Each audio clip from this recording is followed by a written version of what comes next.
जी बिस्मिल्लाहिर्रहमानिर्रहीम। Lecture number 16 है। आज हम पैडागोजी को स्टार्ट करने जा रहे हैं। आज कल और परसों 3 दिन हम इंशाअल्लाह ताला 3 दिन के अंदर जो 10 मार्क्स का पैडागोजी का पोर्शन है वो हम इसमें मुकम्मल कवर कर लेंगे। तो स्टार्ट हम करते हैं जी एजुकेशन से। एजुकेशन क्या होता है, किसको कहते हैं, उसके बाद हम टीचिंग की बात करेंगे, लर्निंग, और फिर चाइल्ड सेंटर्ड और टीचर सेंटर्ड जो पैडागोजीज़ हैं हम उनको डिस्कस करेंगे। इसमें इंपॉर्टेंट टॉपिक्स हमारे जो है वो लर्निंग थीरीज़ होंगी, लर्निंग स्टाइल्स होंगे, टीचिंग स्टाइल्स होंगे। जिन जिन एरियाज से क्वेश्चन पूछे गए हैं जो मॉडल पेपर है उसमें कोशिश मेरी है कि उन्हीं एरियाज़ को शामिल किया जाए, क्योंकि पैडागोजी एक बहुत ही वास्ट फील्ड है। इसके तकरीबन 11 सब्जेक्ट्स बनते हैं, तो हम सिर्फ वही टॉपिक्स चूज़ करेंगे जो कि पेपर पॉइंट ऑफ व्यू से इम्पॉर्टेंट है, या फिर कायद पंजाब या पैक्टा की जो ऑफिशियल टीचर गाइड बुक्स हैं पैडागोजी के हवाले से, उनमें जो टॉपिक्स मेंशन है मेरी कोशिश है कि मैं सिर्फ उन्हीं टॉपिक्स को ऐड करूँ। एजुकेशन से हम स्टार्ट करते हैं। एजुकेशन बेसिकली आवाज़ क्लियर है, स्लाइड्स ओके हैं जी? प्लीज़ बताइएगा। जी सारा बुक जी है। बिल्कुल सर, बिल्कुल आ रही है। बहुत लाइट है। एजुकेशन एक लैटिन वर्ड एजुकर, EDUCERE, एंड एजुकेयर, कुछ जगहों पे एजुकर मिलता है, कुछ जगहों पे एजुकेयर मिलता है, इनसे डिराइव किया गया है। इकराम से एजुकर का मतलब होता है ड्रा आउट, ब्रिंग आउट या लीड। ड्रा आउट का मतलब होता है बाहर निकालना। ब्रिंग आउट का मतलब क्या होता है, इसका मतलब भी यही होता है बाहर निकालना। लीड का मतलब क्या होता है, दूसरों को लेके चलना। तो ड्रा आउट यानी इंसान के अंदर अल्लाह ताला ने बहुत सारी अच्छी सलाहियतें उसके अंदर रखी होती हैं। एजुकेशन बेसिकली उन अच्छी सलाहियतों को, अच्छाइयों को, नेकियों को या अच्छी शख्सियत को, अच्छी लीडरशिप को बाहर निकालने का नाम है। ड्रा आउट, ब्रिंग आउट या लीड का ये मतलब है। अच्छा, दूसरा है ब्रिंग अप, ऊपर लाना। अब एक बंदा है जिसके वालिदैन पढ़े लिखे नहीं हैं, वो दिहाड़ी करता है बेचारा और बड़ी मुश्किल से अपने रोज़गार का, घर का ख़र्चा पूरा करता है। उसका एक बेटा बड़ा लायक है, वो पढ़ लिख जाता है, अच्छी पोजीशन पे चला जाता है। ना सिर्फ एजुकेशन की वजह से वो ख़ुद ऊपर आ जाता है, बल्कि उसकी पूरी की पूरी फैमिली और आने वाली एक नस्ल सुधर जाती है, बन जाती है। इसका मतलब होता है ब्रिंग अप। तो एजुकेशन किसी भी शख्स को नीचे से ऊपर लाने का नाम है। एजुकेयर का ये मतलब है, ठीक है। तो एजुकर इसका मतलब होता है ड्रा आउट, बाहर निकालना छुपी हुई सलाहियतों को, हिडन लेटेंट पोटेंशियल्स को बाहर निकालना, जबकि ब्रिंग अप मैंने बता दिया क्या होता है। UNESCO, United Nation Education Scientific and Cultural Organization, SDG 4, sustainable development goal 4, जिस पे हम बहुत डिटेल में एक लेक्चर ले चुके हैं, तो उसके मुताबिक एजुकेशन क्या है, ए life long process. Life long क्या है, बर्थ से डेथ तक, इन्वॉल्विंग, इसमें 3 चीज़ें हैं, formal, non formal and informal learning.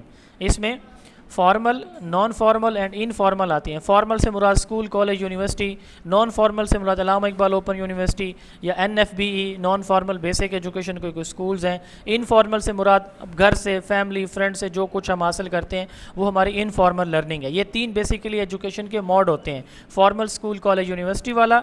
Non formal मैंने बता दिया कि non formal basic education school होते हैं या ओपन यूनिवर्सिटी से। इस तरह इनफॉर्मल हम मोबाइल से, अखबार से, TV से, रेडियो से, घर से, फ्रेंड से, फैमिली से, कुछ भी जो कुछ सीखते हैं बर्थ से डेथ तक, वो इनफॉर्मल लर्निंग होती है।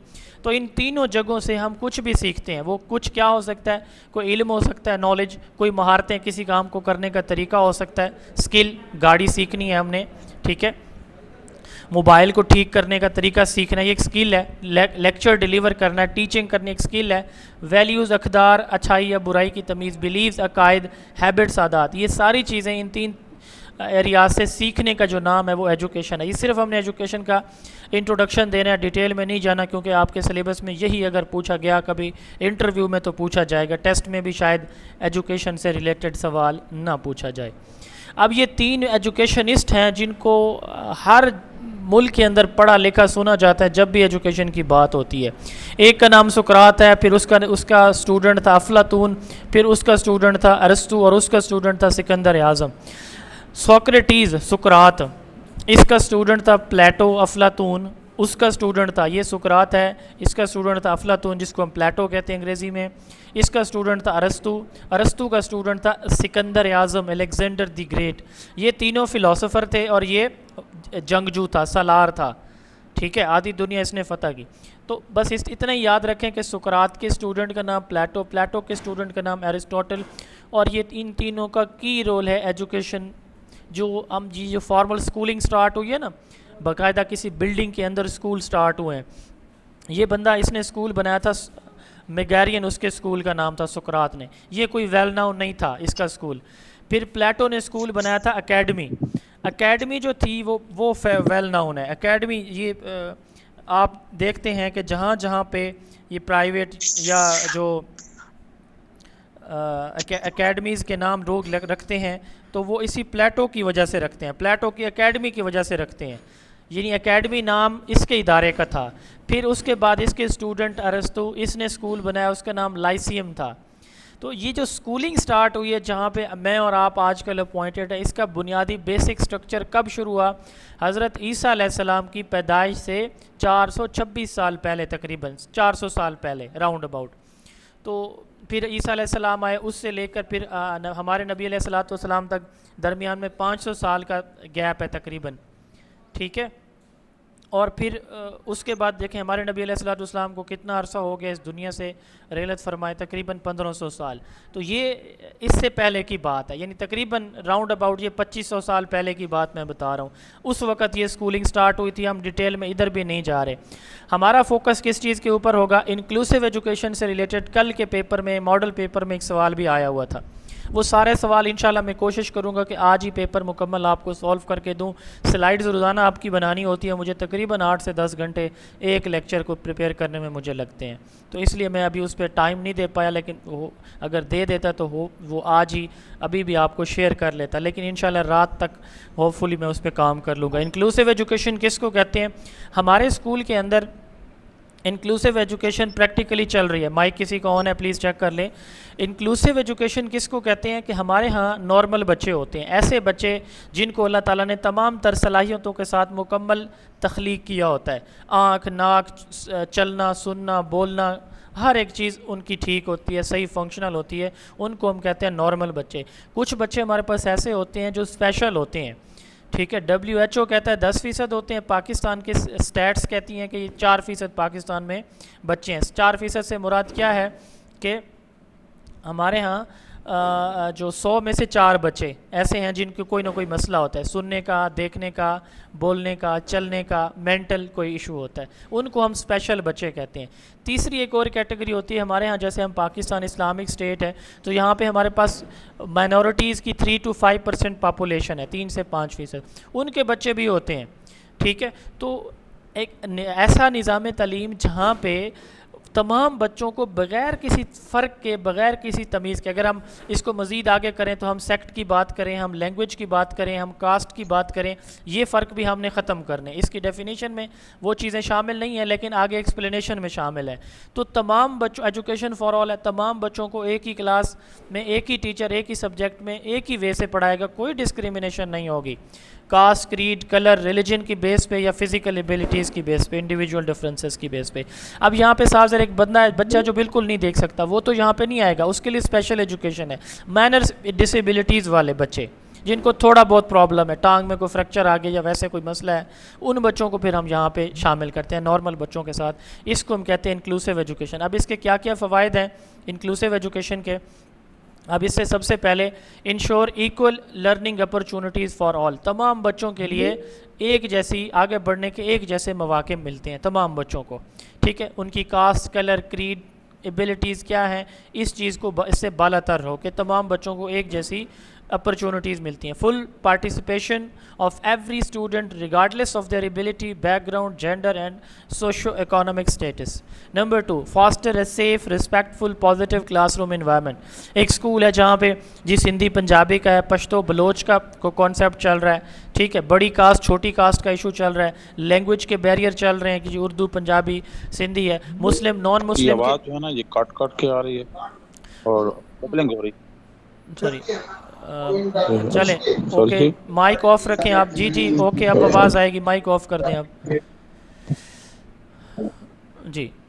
तो अब देखें ये सारी चीज़ें ख़त्म होंगी, safe, respectful, positive classroom environment होगा जहाँ हर बच्चा उसकी कोई कास्ट है, उसका कोई भी रिलीजन है, उसका कोई भी सेक्ट है, तो वो वहाँ पे रिस्पेक्ट और वैल्यू फील करेगा। ठीक है, उसको कोई डिफरेंसेस नहीं होंगे वहाँ पे, डिस्क्रिमिनेशन नहीं होगी। Encourage collaborative and mike off जी रखें। अली साहब अपना जी माइक सर ऑफ जी, कर दें आवाज़ प्लीज़। जो है ना वो ब्लिंक हो रही सर है। आवाज़ बात आपकी तरफ इशू है, माइक ऑफ रखें प्लीज़ वो अपना। सर जी आवाज़ बदलने जा रही है। मैं माइक ऑफ कर दें प्लीज़ आप, आवाज़ का इशू बाकी लोगों को है जी। आवाज़ मेरी आ रही है? सर आपकी आवाज कट के आ रही है आज। अच्छा चलें, अभी थोड़ा नहीं सा सर, आवाज आपकी कट कट कर आ रही है आज। आज को नेटवर्क का शायद इशू है।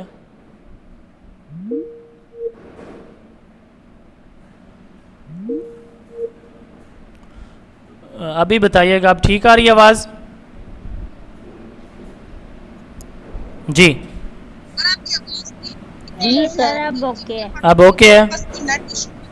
चलिए, नेटवर्क इशू हो सकता है, मेरे पास नेटवर्क है। सर जी अब ये डबलिंग का मसला आ रहा है जी।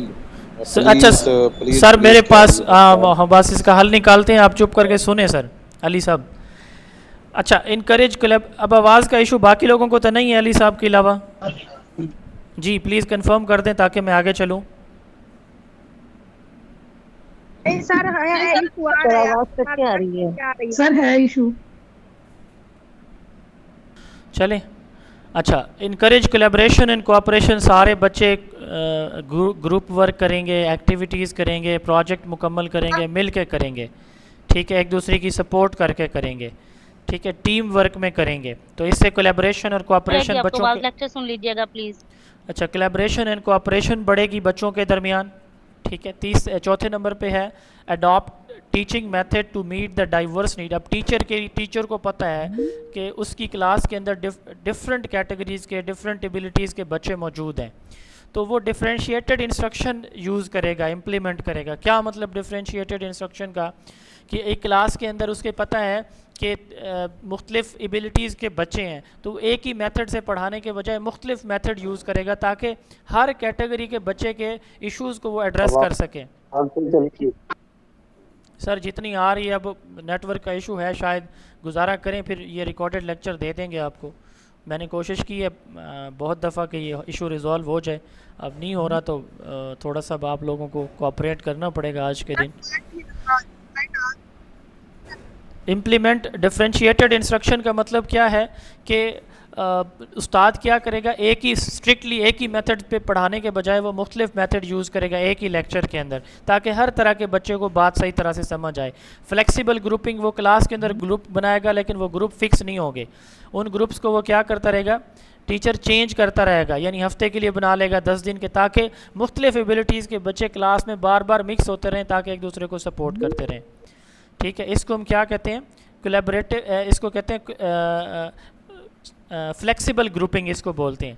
ठीक है, ताकि हर एक एबिलिटी के बच्चे को टीचर एड्रेस करता रहे। उस यानी हर एक बच्चे के लर्निंग स्टाइल डिफरेंट होते हैं, एबिलिटीज़ डिफरेंट होती हैं। हम इंशाल्लाह ताला एक टॉपिक पढ़ेंगे, इंडिविजुअल डिफरेंसेस भी और लर्निंग स्टाइल हम आज अभी कवर करेंगे इस टॉपिक के बाद। तो उसमें हम देखेंगे कि हर बच्चा मुख्तलिफ वे से सीखता है, तो टीचर इस तरह से पढ़ाएगा कि हर एक बच्चे का जो लर्निंग स्टाइल है उसको वो एड्रेस करे। Utilize inclusive language and practices, यानी stereotype language, gender neutral language वो यूज़ करेगा, ना बच्चों को सपोर्ट करेगा ज़्यादा, ना बच्चियों को करेगा, ना किसी एक स्पेसिफिक कास्ट को, ना स्पेसिफिक लैंग्वेज को सपोर्ट करेगा, बल्कि neutral language, inclusive language use करेगा तमाम बच्चों के लिए। मिसाल के तौर पर हमारी कौमी ज़बान उर्दू है, ठीक है ना जी, तो वो किसी सराइकी बोलने वाले या पश्तो बोलने वाले या बलोची या पंजाबी बोलने वाले का मजाक नहीं उड़ाएगा। तो अवॉइड स्टीरियोटाइप एंड साफ ज़रे अपनी लैंग्वेज, वो पंजाबी है या बलोची है या सराइकी है, तो उसको प्रमोट नहीं करेगा वहाँ पे। ऐसी लैंग्वेज होगी जो सबके लिए कॉमन है, वो उर्दू है। ठीक है, कल्चरली सेंसिटिव होगा, किसी के कल्चर पे बात नहीं करेगा उस्ताद, किसी के रिलीजन पे, जैसे आजकल मुहर्रम के अयाम है तो किसी के सेक्ट पे बात नहीं करेगा। ठीक है, रिस्पेक्टफुल कम्युनिकेशन उसकी होगी, तो सारे बच्चे एक जैसा परवान चढ़ेंगे। अच्छा, उसके बाद देखें promote equity through technology and integration. Equity की मैं एक ने पिक्चर दिखाई थी जब हम SDG 4 पढ़ रहे थे। वो 3 लोग थे, दीवार के ऊपर बॉक्सेस रखे हुए थे, अगर आप लोगों को याद हो। जी सर। हाँ, वो याद आ गया होगा। तो उसमें इक्विटी ये है कि अब क्लास के अंदर 10 बच्चे हैं ना, तो 10 के 10 बच्चों की सलाहियतें एक जैसी हैं क्या? पॉसिबल ही नहीं है कि वो एक जैसी सलाहियतों के हामिल हों। तो उस्ताद क्या करेगा, जिसको थोड़ी सपोर्ट चाहिए, हेल्प चाहिए उस्ताद की, उसको थोड़ी देगा, जिसको ज़्यादा चाहिए उसको ज़्यादा देगा। That is equity in teaching. ठीक है। आप दूसरा टेक्नोलॉजी को इंटीग्रेट करेंगे। हम टेक्नोलॉजी को क्यों इंटीग्रेट करते हैं, यही सवाल आया हुआ था। Use educational technology in a way that support all the learners including those with disabilities limited access by providing training and support. तो हम उन तमाम बच्चों को जिनकी डिसेबिलिटी, अब एक बच्चा सुन नहीं सकता, हमने क्या करना है, उसको सपोर्ट करना है। अब उस्ताद ऊंची आवाज़ में जितना बोले, बच्चे का इशू है नहीं सुनेगा, हम उसको कोई एम्पलीफायर दे देंगे, टेक्नोलॉजी डिवाइस दे देंगे, जिससे उस बच्चे को थोड़ी सी आसानी हो जाएगी। विजन में प्रॉब्लम है, उसको बोर्ड सही तरह से नहीं आ रहा, तो कोई हम ऐसा विजुअल डिवाइस उसको दे देंगे जिसमें उसके विजन का वो प्रॉब्लम सॉल्व हो जाए। तो इसको कहते हैं equity through technology integration. Technology को हम यूज़ करेंगे क्लास में ताकि हर एक बच्चे को इक्वल एक्सेस मिल सके। Challenge discrimination and stereotype behaviour. हम जिस तरह का डिस्क्रिमिनेशन है, वो किसी भी तरह का है, रेस का है, कल्चर का है, लैंग्वेज का है, जेंडर का है, बिल्कुल ख़त्म होगा। ठीक है। हर तरह के डिस्क्रिमिनेशन को ख़त्म किया जाएगा, हर तरह के स्टीरियोटाइपिक बिहेवियर को ख़त्म किया जाएगा। Build student confidence and self esteem. बच्चों के अंदर कॉन्फिडेंस डेवलप किया जाएगा। ह्यूमनिस्टिक अप्रोच होगी। ठीक है। वो सारे बच्चों को, सारे इंसानियत का जो जज्बा है वो उनके अंदर प्रमोट होगा, ह्यूमनिटी का।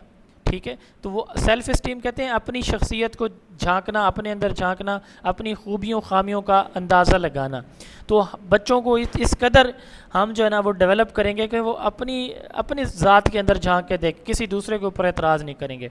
Encourage student voice and participation. बच्चों की पार्टिसिपेशन को, उनके सवालात को, उनके इश्यूज़ को, उनके प्रॉब्लम्स को सुना जाएगा, एड्रेस करेगा उस्ताद। Sense of belonging. हर बच्चा दूसरे की हेल्प करेगा, टीचर दूसरे की हेल्प करेगा, तो एक ओवरऑल एक कम्युनिटी डेवलप होगी। ये इंक्लूसिव एजुकेशन से रिलेटेड कुछ इंपॉर्टेंट चीज़ें थी। पहले ये टॉपिक पढ़ा था लेकिन सिर्फ डेफिनेशन, तो आज ये मैंने ऐड कर दिया। अब हमने स्टार्ट करना जी पैडागोजी। टीचिंग बेसिकली, टीचिंग को पैडागोजी कहा जाता है, टीचिंग मेथड्स को पैडागोजी कहा जाता है। हम पैडागोजी को अलग से भी अभी हम देखेंगे। अब टीचिंग किसको कहते हैं? आप सारे माशाअल्लाह ताला उस्ताद हैं, अल्लाह ताला ने आपको इल्म दिया, अल्लाह ताला ने आपको एक्सपीरियंस दिए हैं, अल्लाह ताला ने आपको सलाहियतें दी हैं, आपके पास इंफॉर्मेशन होती हैं, आपके पास अच्छे बुरे की तमीज़ का एहसास है। ये वो सारी चीज़ें हैं जो आपके अंदर मौजूद हैं। अब यही चीज़ें आपने आगे इम्पार्ट करनी है कहाँ पे? अपने बच्चों के अंदर। इल्म है अल्लाह ताला के बारे में, फ़रिश्तों के बारे में, नमाज के बारे में, साइंस, मैथ, इंग्लिश, कंप्यूटर, इस्लामियात, एवरीडे साइंस, जनरल साइंस के बारे में जो इल्म आपके पास है ये आगे ट्रांसफ़र करना है। जो अल्लाह ने अभी मुझे थोड़ा बहुत दिया मैं आपको ट्रांसफ़र कर रहा हूँ, आप आगे करेंगे। स्किल्स जो अल्लाह ताला ने आपको महारतें दी हैं, एग्जाम्पल कैसे देनी है, बच्चे का टेस्ट कैसे लेना है, ये आपकी टीचिंग स्किल्स हैं। ठीक है। अच्छा, बच्चे को मोटिवेट कैसे करना है, एक बच्चा नहीं पढ़ना चाहता कैसे आपने उसको पढ़ने पे कायल करना है, ये मुख्तलिफ टेक्स्ट्स हैं जो कि स्किल्स कहलाती हैं। वैल्यूज़, अकदार, ठीक है, अच्छाई बुराई की तमीज़, इन्फॉर्मेशन जो एक उस्ताद आगे ट्रांसफ़र करता है, इसको टीचिंग कहते हैं। टीचर से लर्नर तक नॉलेज का ट्रांसफ़र होना टीचिंग कहलाता है। इसके 3 बेसिक कंपोनेंट होते हैं, इसको ट्रायंगुलर प्रोसेस भी कहा जाता है। Teacher, student and subject matter. मैं टीचर हूँ इस वक्त, आप सारे मेरे स्टूडेंट हैं। ठीक है। और ये जो आप स्लाइड नज़र आ रही हैं आपको, ये हमारा सब्जेक्ट मैटर है। इसी तरह किताब, आप और आपके बच्चे, ये 3 एलिमेंट होते हैं किस चीज़ के? टीचिंग के। कितने कंपोनेंट होते हैं? 3। इसको ट्रायंगुलर प्रोसेस या 3 फोकल पॉइंट भी कहा जाता है। अब टीचिंग की खसूसियात, एक अच्छी टीचिंग की क्या क्या खसूसियात होती हैं या हो सकती हैं? उस्ताद का अच्छी तरह तैयार होना, वेल प्रिपेयर्ड। अब मेरा ये प्रेजेंटेशन तैयार ना होती, मुझे एग्जांपल्स ना देनी आती होती, आपके सवालात ना एड्रेस कर पाता, तो किसी ने मेरा सेशन नहीं ज्वाइन करना था, किसी ने मुझे नहीं सुनना था। आप भी इसी तरह अगर अच्छी तरह तैयारी करके जाएंगे, आपके बच्चे अट्रैक्टिव होकर आपका लेसन सुनेंगे, आप बहुत अच्छी तरह पढ़ा रहे होंगे, लेकिन जब तक आप तैयारी करके नहीं जाएंगे तो आपको समझ नहीं लगी। अभी आज ही मेरी एक स्टूडेंट है, वो कॉलेज में लेक्चरर है, उनका एक मैसेज आया होता कि सर मुझे एग्जाम्पल याद होती है, जब मैं पढ़ाने जाती हूँ तो मुझे भूल जाती हैं, आप गाइड करें मैं क्या करूँ। तो मैंने उन्हें कहा कि आप ना लेसन प्लान बना के जाएं, नहीं तो एटलीस्ट टॉपिक के साथ एग्जांपल लिख के जाएं, डायरी में खोल के रख दें डाइस के ऊपर, तो 1 हफ़्ता 10 दिन आपकी प्रैक्टिस होगी तो फिर याद आ जाएंगी चीज़ें। वेल प्रिपेयर्ड होके जाएं। इंस्ट्रक्टर एक्साइट एंड मोटिवेट्स, बच्चों को मोटिवेट करे कि यू कैन डू, आप कर सकते हैं, आपके अंदर स्किल है, आप एग्जाम्पल बताएँ, आप सोल्यूशन बताएँ। Instructor communicate effectively with their students, अपने स्टूडेंट के साथ कम्युनिकेशन अच्छी रखें, डांटें नहीं उनको, प्यार से उनको समझाएं, उनके मसले हैं तो सुने, उनके सवाल हैं तो जवाब दें। Establish a positive rapport with the learners, पढ़ाने के दौरान टीचर और स्टूडेंट का, टीचर का एटीट्यूड पॉजिटिव होना चाहिए, रेपो रिलेशन को कहते हैं, तो फ्रेंडली रिलेशन हो क्लास का। Instructor bring the latest information to the student, पुरानी थकी हुई चीज़ें नहीं, लेटेस्ट इन्फॉर्मेशन दें बच्चों को। एग्जाम्पल अच्छी अच्छी दें, इजी से डिफ़िकल्ट, पहले सिंपल आसान चीज़ें पढ़ाए उस्ताद, बाद में मुश्किल की तरफ जाए। बच्चों को, स्टूडेंट को लर्निंग के अंदर इन्वॉल्व करे, ग्रुप वर्क के ज़रिए, क्वेश्चन आंसर के ज़रिए, कोई प्रोजेक्ट दे के, पेयर, दो के पेयर बना के। फ्लेक्सिबल और इंक्लूसिव टीचिंग होनी चाहिए तमाम बच्चों के लिए, यह भी हमने पढ़ा इंक्लूसिव। लर्नर बेस्ड इंस्ट्रक्शन बच्चों की ज़रूरियात के मुताबिक हो। अब अगर आप सारे उस्ताद हैं माशाल्लाह ताला, अब अभी इसी वक्त मेरी इंग्लिश इतनी अच्छी नहीं है, लेकिन फ़र्ज़ करें अगर होती और मैं ये सारा लेक्चर इंग्लिश में झाड़ना शुरू कर देता, आधे से ज़्यादा लोगों को समझ ना आती। आप इस बात से एग्री करते हैं कि नहीं करते? जी जी बिल्कुल आपकी बात। जी सर, बिल्कुल एग्री करते हैं। हाँ, अब ये देखें, हमारे बच्चे का भी यही लेवल होता है। जब हम ये एक माइंडसेट के साथ जाते हैं कि यार ये तो कॉमन सी बात है, हमारे बच्चे को पता होगी, उसको भाई नहीं पता होती वो बात, वो बच्चा है। तो लर्नर के लेवल पे जाके उसको समझाना, ये एक अच्छे टीचर की क्वालिटी होती है। मैक्सिमाइज स्टूडेंट टॉक, बच्चों को बोलने का मौका दें, एक्टिविटीज़ का मौका ज़्यादा दें बच्चे, ताकि अपने नॉलेज को खुद कंस्ट्रक्ट करें। इंक्वायरी बेस्ड का क्वेश्चन भी आया हो तो हम पढ़ेंगे, इंक्वायरी बेस्ड मेथड भी इंशाल्लाह कल। स्टिमुलेट करें, एक्टिवेट करें, बच्चे को इंगेज करें। रेलिवेंट और पर्पसफुल आपकी टीचिंग होनी चाहिए और बच्चा उससे कंक्लूजन ड्रा करे, ऐसी अच्छी टीचिंग आपकी होनी चाहिए। अब ये टर्म है जी पेडागोजी। हमने सुकरात का नाम अभी देखा, सुकरात ने सबसे पहले ये टर्म दी थी। पेडागोजी दो ग्रीक वर्ड हैं, पेडोज और एगोग्स। पेडोज का मतलब होता है बच्चा, एगोग का मतलब होता है teach, lead.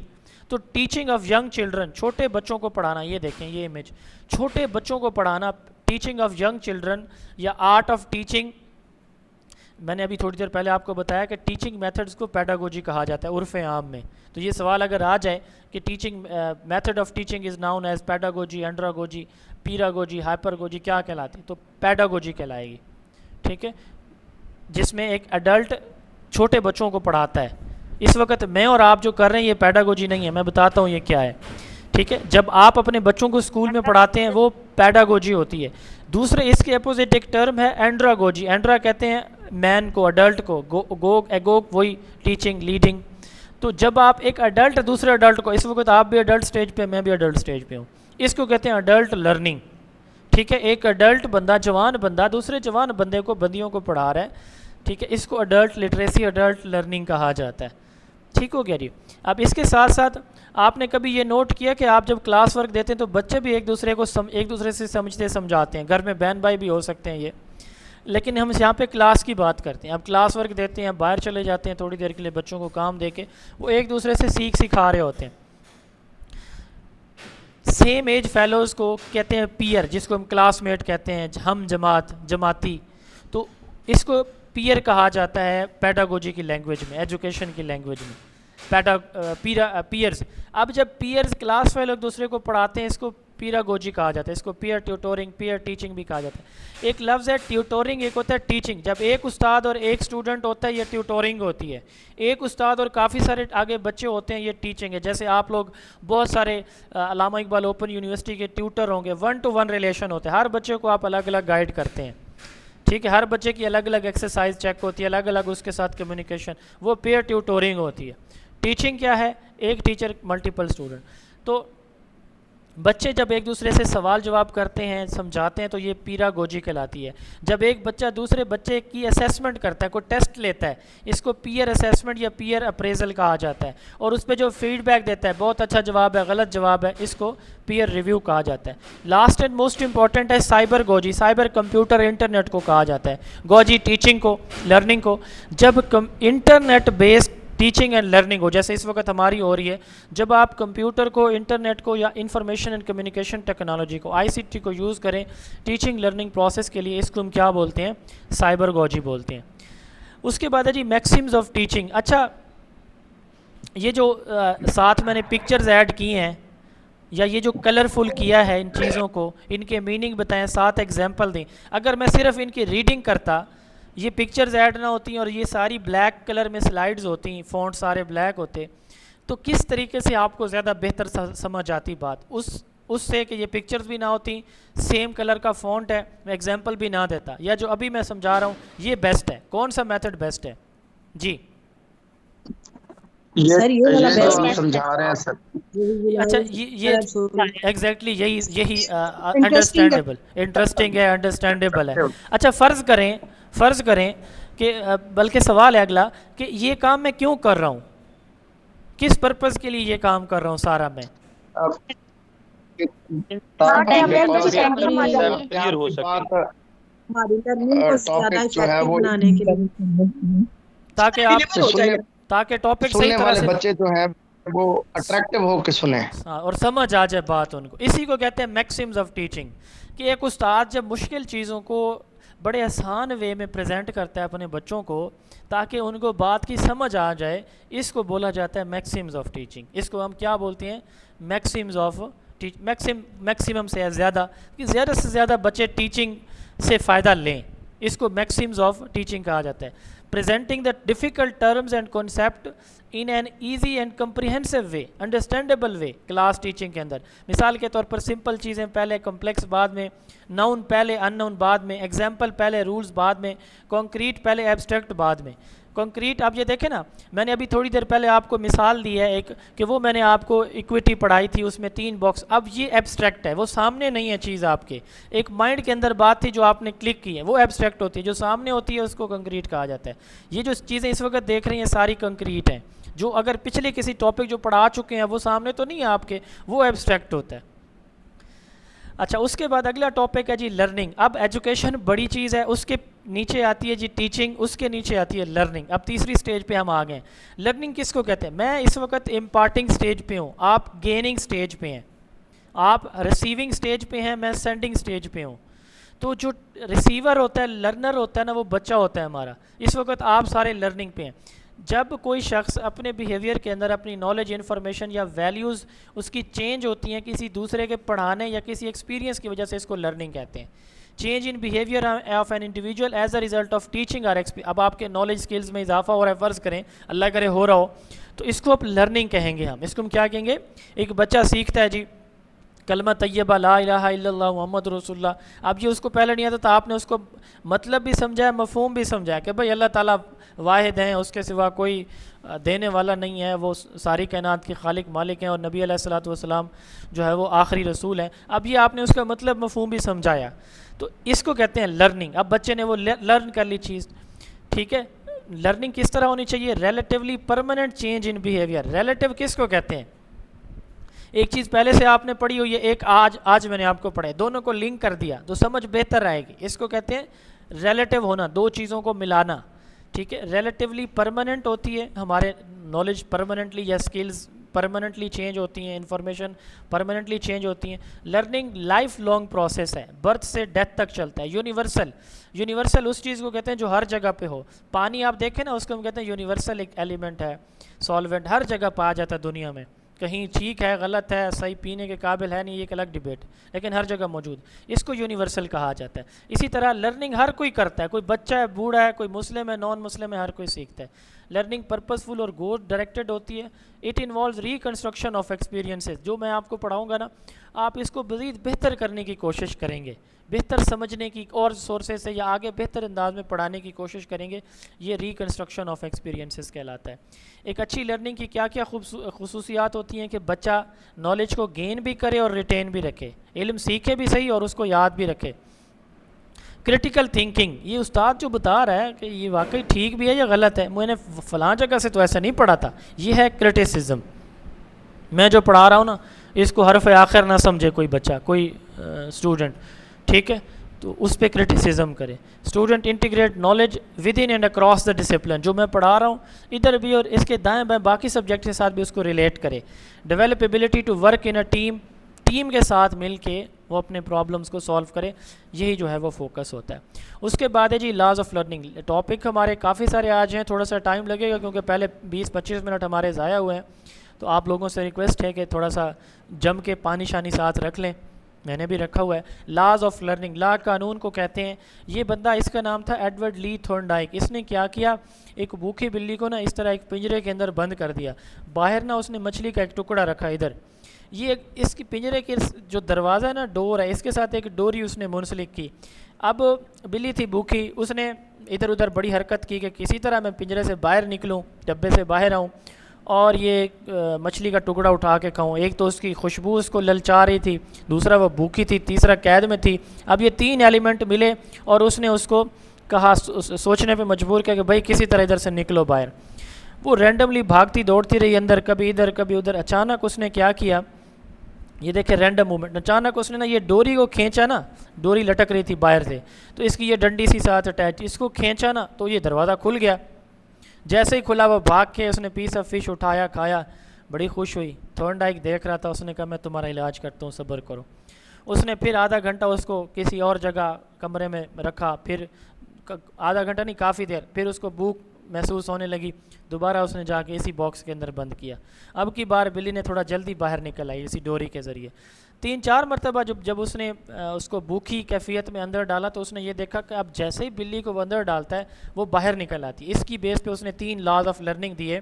In laws of learning को ट्रायल एंड एरर लर्निंग भी कहा जाता है कि बिल्ली ने बार बार कोशिश की, इधर उधर ट्रायल किए, गलतियाँ हुई, लेकिन फिर वो सीख गई। इस बेस पे उसने 3 लॉज ऑफ लर्निंग दिए, law of readiness, law of exercise and law of effect. इनको 1 बाई 1 देखते हैं हम। लॉ ऑफ रेडीनेस क्या है? अब लॉ ऑफ रेडीनेस ये वो कहते हैं कि अगर बिल्ली भूखी ना होती ना तो वो शायद, और वो पीस ऑफ फिश बाहर ना पड़ा होता तो वो बाहर निकलने की कोशिश ना करती।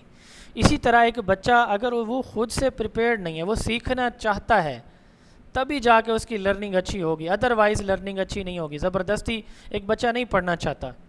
मिसाल के तौर पर आप इस वक्त नहीं पढ़ना चाहते, कोई आपका हस्बैंड वाइफ कोई आपके जी पढ़ो जी ये लेक्चर लो, आपका दिमाग उस साइड पे है ही नहीं, जहन मान ही नहीं रहा, तो क्या लर्निंग होगी? पॉसिबल ही नहीं है। कुछ ही चीज़ें समझ आएंगी, बाकी नहीं आएंगी, सर से गुजर जाएंगी। ये कहते हैं कि जब तक बच्चा खुद प्रिपेयर्ड, उसके अंदर जज्बा, ईगरनेस, मोटिवेशन नहीं होगी, तब तक उसको बात की सही समझ नहीं आएगी। इस बच्चे और इस बच्चे की देख लें शक्लें। अब ये अच्छा या यकीनन ये अट्रैक्टिव होके, अटेंटिव होके क्लास अटेंड कर रहे हैं बच्चे, और इसका मूड ऑफ है, नाश्ता नहीं मिला या अम्मी ने डांट दिया, जो भी वजह है। दूसरा जी लॉ ऑफ एक्सरसाइज, उसने कहा कि जब बार बार मैंने रेपिटेशन कराई है ना तो बिल्ली इतनी माहिर हो गई कि अब जैसे ही उसको अंदर डाला जाते वो फ़ौरन से बाहर निकल आती। इसी तरह वो उसने कहा कि जब एक बच्चा बार बार एक मैथ के क्वेश्चन को 3-4-5 मरतबा, ग्रामर के किसी सेंटेंस को 4-5 मरतबा लिखेगा, मुख्तलिफ सेंटेंस लिखेगा, इतनी उसकी ग्रिप हो जाएगी कि वो उसको फर याद हो जाएगा फिंगर टिप्स पे। तो इसने कहा कि जो चीज़ ज़्यादा याद की जाती है, फोकस की जाती है, वो ज़्यादा देर तक याद रहती है, और जिसको नई प्रैक्टिस में लाया जाए तो वो फिर भूल जाती है। मिसाल के तौर पर इसी लेक्चर की बात कर लें, अभी आप पढ़ रहे हैं ना, आपको पता है आपका पेपर होना है, अब आप महीने के बाद, 2 महीने के बाद, 3 महीने के बाद नहीं पढ़ेंगे तो ये चीज़ें बिल्कुल ज़ीरो हो जाएंगी। ठीक है, तो ये लॉ ऑफ एक्सरसाइज है कि जब आप रिपीटेडली बार बार पढ़ते हैं तो चीज़ें याद रहती हैं, नहीं पढ़ते तो भूल जाते हैं। फिर है जी law of effect. Law of effect उसने जो दिया, उसने कहा कि जब तक आपका जो आपकी कोई अच्छी अचीवमेंट है ना, उसका एंड प्लेजेंट नहीं है। बच्चे ने नमाज़ पढ़ी, अम्मी को देख के तो सब ने तारीफ़ की, तो वो अगली दफ़ा और अच्छे से नमाज़ पढ़ने की कोशिश करेगा। ठीक है, तो इसने कहा कि एक बच्चे ने सही जवाब दिया, मेहनत करके कोई प्रोजेक्ट बना के उस्ताद को दिखाया, उस्ताद का वैसे ही मूड ऑफ है, उसने कहा जाओ दफ़ा हो जाओ, बैठ जाओ, ठीक है मैं चेक करता हूँ अभी, और 3 दिन आपने फिर तवज्जो ही ना की, तो बच्चे को इंतज़ार होता है आपके जवाब का। आप नहीं करेंगे तो वो साफ ज़रा कि उस तरह मोटिवेट हो के नहीं करेगा काम। ठीक है, वो घर जाके शिकायत भी कर सकता है। तो मोटिवेशन क्या है, लॉ ऑफ इफेक्ट क्या है कि एंड प्लेजेंट होना चाहिए, सेटिस्फैक्ट्री होना चाहिए। ये ना हो कि कोई अच्छा काम करे और आप उसको, अब बिल्ली पीस ऑफ फिश सही ना होता, ओरिजिनल ना होता, या वो हटा लिया जाता तो अगली दफ़ा बिल्ली भी कोशिश शायद ना करती। तो ये लॉ ऑफ इफेक्ट है। उसके बाद है जी लर्निंग स्टाइल, इसको वार्क मॉडल भी कहा जाता है। मेरी स्पीड थोड़ी सी तेज़ होगी, आप लोगों को क्वेश्चन हो तो साथ पूछ सकेंगे आप। तो 4 उसने कहा कि ये जो सवाल अभी था इंक्लूसिव के टॉपिक में कि बच्चों के लर्निंग स्टाइल डिफरेंट होते हैं, माइक ऑफ रखें प्लीज़। 4 लर्निंग स्टाइल होते हैं। ठीक है, नील डी फ्लेमिंग न्यूजीलैंड के थे, इन्होंने कहा कि 4 बच्चों के स्टाइल होते हैं, visual, auditory, reading, writing and kinaesthetic, वार्क के नाम से। वी विजुअल से, ए ऑडिटरी से, आर रीडिंग से, के किनेस्थेटिक से। तो ये 4 लर्निंग स्टाइल हैं। बच्चे इन 4 मुख्तलिफ स्टाइल से सीखते हैं। किसने बताया? नील डी फ्लेमिंग ने। इनको क्या कहा जाता है? लर्निंग स्टाइल या वर्क मॉडल। अब इनको थोड़ा सा समझिएगा, बहुत ही आसान है। अब सवाल यह है कि कच्ची क्लास में बच्चों को हम ABCD डायरेक्ट पढ़ाते हैं या इस तरह पिक्चर्स के साथ पढ़ाते हैं? जी, कच्ची नर्सरी इसी को शाबाश पिक्चर के साथ ज़्यादा बेस्ट है। पिक्चर्स के साथ क्यों फ्लैश क्यों कार्ड्स कराते तो हैं? पिक्चर से ही फ्लैश कार्ड पिक्चर से क्यों कराते हैं? ताकि उनकी विजुअल सेंस भी इन्वॉल्व हो और वो ज़्यादा इंटरेस्टिंग वे से लर्न कर सकें। 75% नॉलेज एक बच्चा जो गेन करता है ना, वो विजन से करता है। 75% इल्म हम कहाँ से लेते हैं? जो चीज़ें देखते हैं वो हमारे दिमाग में बैठती हैं, ठीक है। तो पिक्चर्स इसलिए होती हैं क्योंकि डायरेक्ट अगर आप ABC अल्फ़ाबेट्स पढ़ाएं तो शायद साल ही बच्चे को याद ना हो, लेकिन पिक्चर्स के साथ डल से डल बच्चा भी, उसको स्पेलिंग नहीं आते एप्पल के, लेकिन वो फ़ौरन उसको दिखाएंगे, वो कहेगा A for Apple, B for, ये नहीं कहेगा बॉल, B ये नहीं कहेगा, वो कहेगा B फॉर बॉल, जो आपने उसको कराया शुरू में। क्यों? क्योंकि उसके माइंड में वो पिक्चर बैठी होती है। तो कुछ बच्चे होते हैं जो विजुअल से जल्दी चीज़ें सीखते हैं। उनके सामने जब graph, arrow, charts, play card, इस तरह फ्लैश कार्ड, इमेजेस, इन चीज़ों की शक्ल में कोई चीज़ प्रेजेंट की जाए। अब जैसे ये देखें ना, मैंने इस वक्त आपको विजुअल लर्नर्स बनाया हुआ है। ये चीज़ें मैंने अट्रैक्टिव बना के, कलरफुल करके, आपके विजन को अट्रैक्ट करने के लिए, ये इन सारी चीज़ों का ताल्लुक आपके विजन के साथ है। आप देखते हैं, बेहतर समझ जाते हैं। ये विजुअल लर्निंग है। जब एक उस्ताद इस तरह के विजुअल चीज़ें शेयर करता है क्लास में, लेक्चर में, तो इसको तो ताकि बच्चों को बेहतर समझ आए, तो वो जो बच्चे जो उनसे बेहतर समझते हैं उनको विजुअल लर्नर्स कहा जाता है।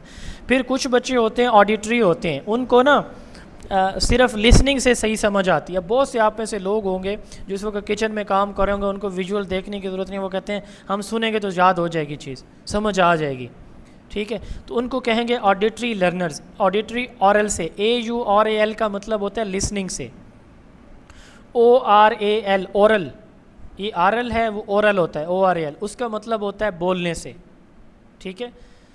तो ऑडिटरी लर्नर्स क्या होते हैं? ऑरल लर्नर्स होते हैं। उसके बाद थर्ड कैटेगरी है रीडिंग एंड राइटिंग। ये बच्चे रीडिंग एंड, अब बहुत से बच्चे होते हैं उनको आप सवाल देते हैं ना, वो याद करते हैं फिर लिखते हैं, ठीक है। रीड करते हैं पहले, याद करते हैं, फिर उसको लिखते हैं, फिर रीड करते हैं, फिर लिखते हैं। इनको कहा जाता है रीडिंग एंड राइटिंग लर्नर्स, ठीक है। अच्छा, चौथी कैटेगरी होती है जिस पे आजकल पंजाब गवर्नमेंट का स्पेसिफिक फोकस है, वो है जी एक्टिविटी बेस्ड लर्निंग। इनको कैनेस्थेटिक कहा जाता है। कैनेस्थेटिक मतलब हैंड्स ऑन, अपने हाथों से काम करना। अब ये वाली कैटेगरी, यानी बच्चे को कोई भी काम है वो अपने हाथ से करेगा। मिसाल के तौर पर जमा नफ़ी पढ़ाना है आपने, बच्चे से करवाएं, ठीक है ना जी। आपने कोई बच्चे को कराना जी प्लांटेशन, उसमें सीड जर्मिनेशन के बारे में पढ़ाना है, बच्चे से खुद कहें कि जी क्लास के अंदर बीज बोए, छोटे डिस्पोजेबल गिलास के अंदर। कोई भी काम है जो आपने कराना है बच्चे के हाथों से करवाएं, इसको कहते हैं किनेस्थेटिक। ये फिज़िकली एक्टिव रोल होता है बच्चे का, सबसे ज़्यादा जो है ना वो बच्चा इससे सीखता है, ठीक है, किनेस्थेटिक से। तो ये 4 जो है वो लर्निंग स्टाइल हैं। अब जितनी भी तरह की लर्निंग है ना बच्चे की, उनको हम 2 मेजर कैटेगरीज़ के अंदर डिवाइड करते हैं, active learning and passive learning. अब सवाल है मेरा आपसे, जनरल क्वेश्चन है प्रायर नॉलेज का, इस वक्त आपकी लर्निंग एक्टिव है या पैसिव है? जी शाबाश, कॉन्सेप्ट पता चल जाए ना कि आपको कितनी अंडरस्टैंडिंग है इस बात की। एक्टिव है सर जी, आप सब एक्टिव लर्नर हैं, पैसिव हैं? जी, एक्टिव लर्नर है। सारे असातिज़ा हैं माशाल्लाह, सारे असातिज़ा हैं। कोई और? अच्छा, ये आप सारे पैसिव लर्नर हैं। पैसिव लर्निंग यस, ये पैसिव है, सुन रहे हैं। ये सिर्फ सुन रहे हैं आप, कुछ एक्टिवली नहीं कर रहे, कुछ लिख नहीं रहे, आपस में डिस्कस नहीं कर रहे, ठीक है। ऐसी लर्निंग जिसमें टीचर बोलता रहे, बताता रहे, बच्चा चुप करके सुनता रहे, टीचर ही सब कुछ प्लान करे, टीचर ही सब कुछ प्रेजेंट करे, टीचर ही सब कुछ डायरेक्ट करे, बच्चे का काम चुप करके सुनना है, जैसे इस वक्त आप सुन रहे हैं। ये होती है पैसिव लर्निंग, ऐसी लर्निंग जिसमें स्टूडेंट लर्निंग के अंदर इन्वॉल्व नहीं होता, टीचर डायरेक्टली सब कुछ एग्जाम्पल एक्सप्लेनेशन दे रहे हैं। अब मिसाल के तौर पर मैं यूँ करता, मैं कहता जी ये कोई मुझे जी एग्जाम्पल दें, ये क्या होती है, ये क्या होती है। ये जो बात मैंने आपको बताई है ना, ये वाली, ये एक्टिव लर्निंग की एग्जाम्पल आप दे सकते हैं। ये मैंने आपसे ही पूछा है और आपसे ही पूछ के आपके जो पढ़ाना था वो बताया है। ये वाली एक्टिव लर्निंग की एग्जांपल हम ले सकते हैं। बाकी सारे आप पैसिवली सुन रहे हैं, ठीक है। तो ऐसी लर्निंग जिसमें बच्चा इन्वॉल्व होता है वो एक्टिव होती है, और जिसमें बच्चा इन्वॉल्व नहीं होता वो पैसिव लर्निंग होती है। अब थोड़ा सा इस पे गौर कीजिएगा।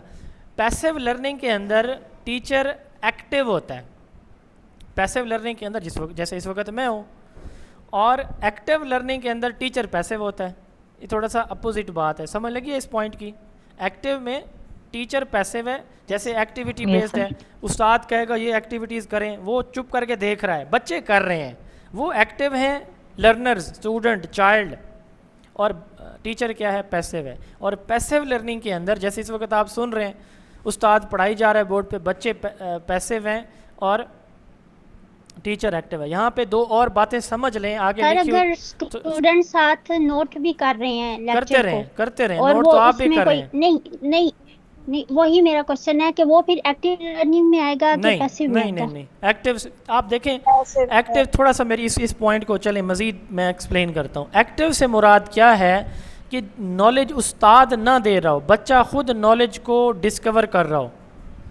उस्ताद पढ़ा रहा है, बच्चा नोट कर रहा है, बच्चे को कोई कमाल नहीं है, वो पैसिवली एब्जॉर्ब कर रहा है, लिख के कर रहा है या ज़बानी सुन के कर रहा है, दोनों सूरतें पैसिव हैं।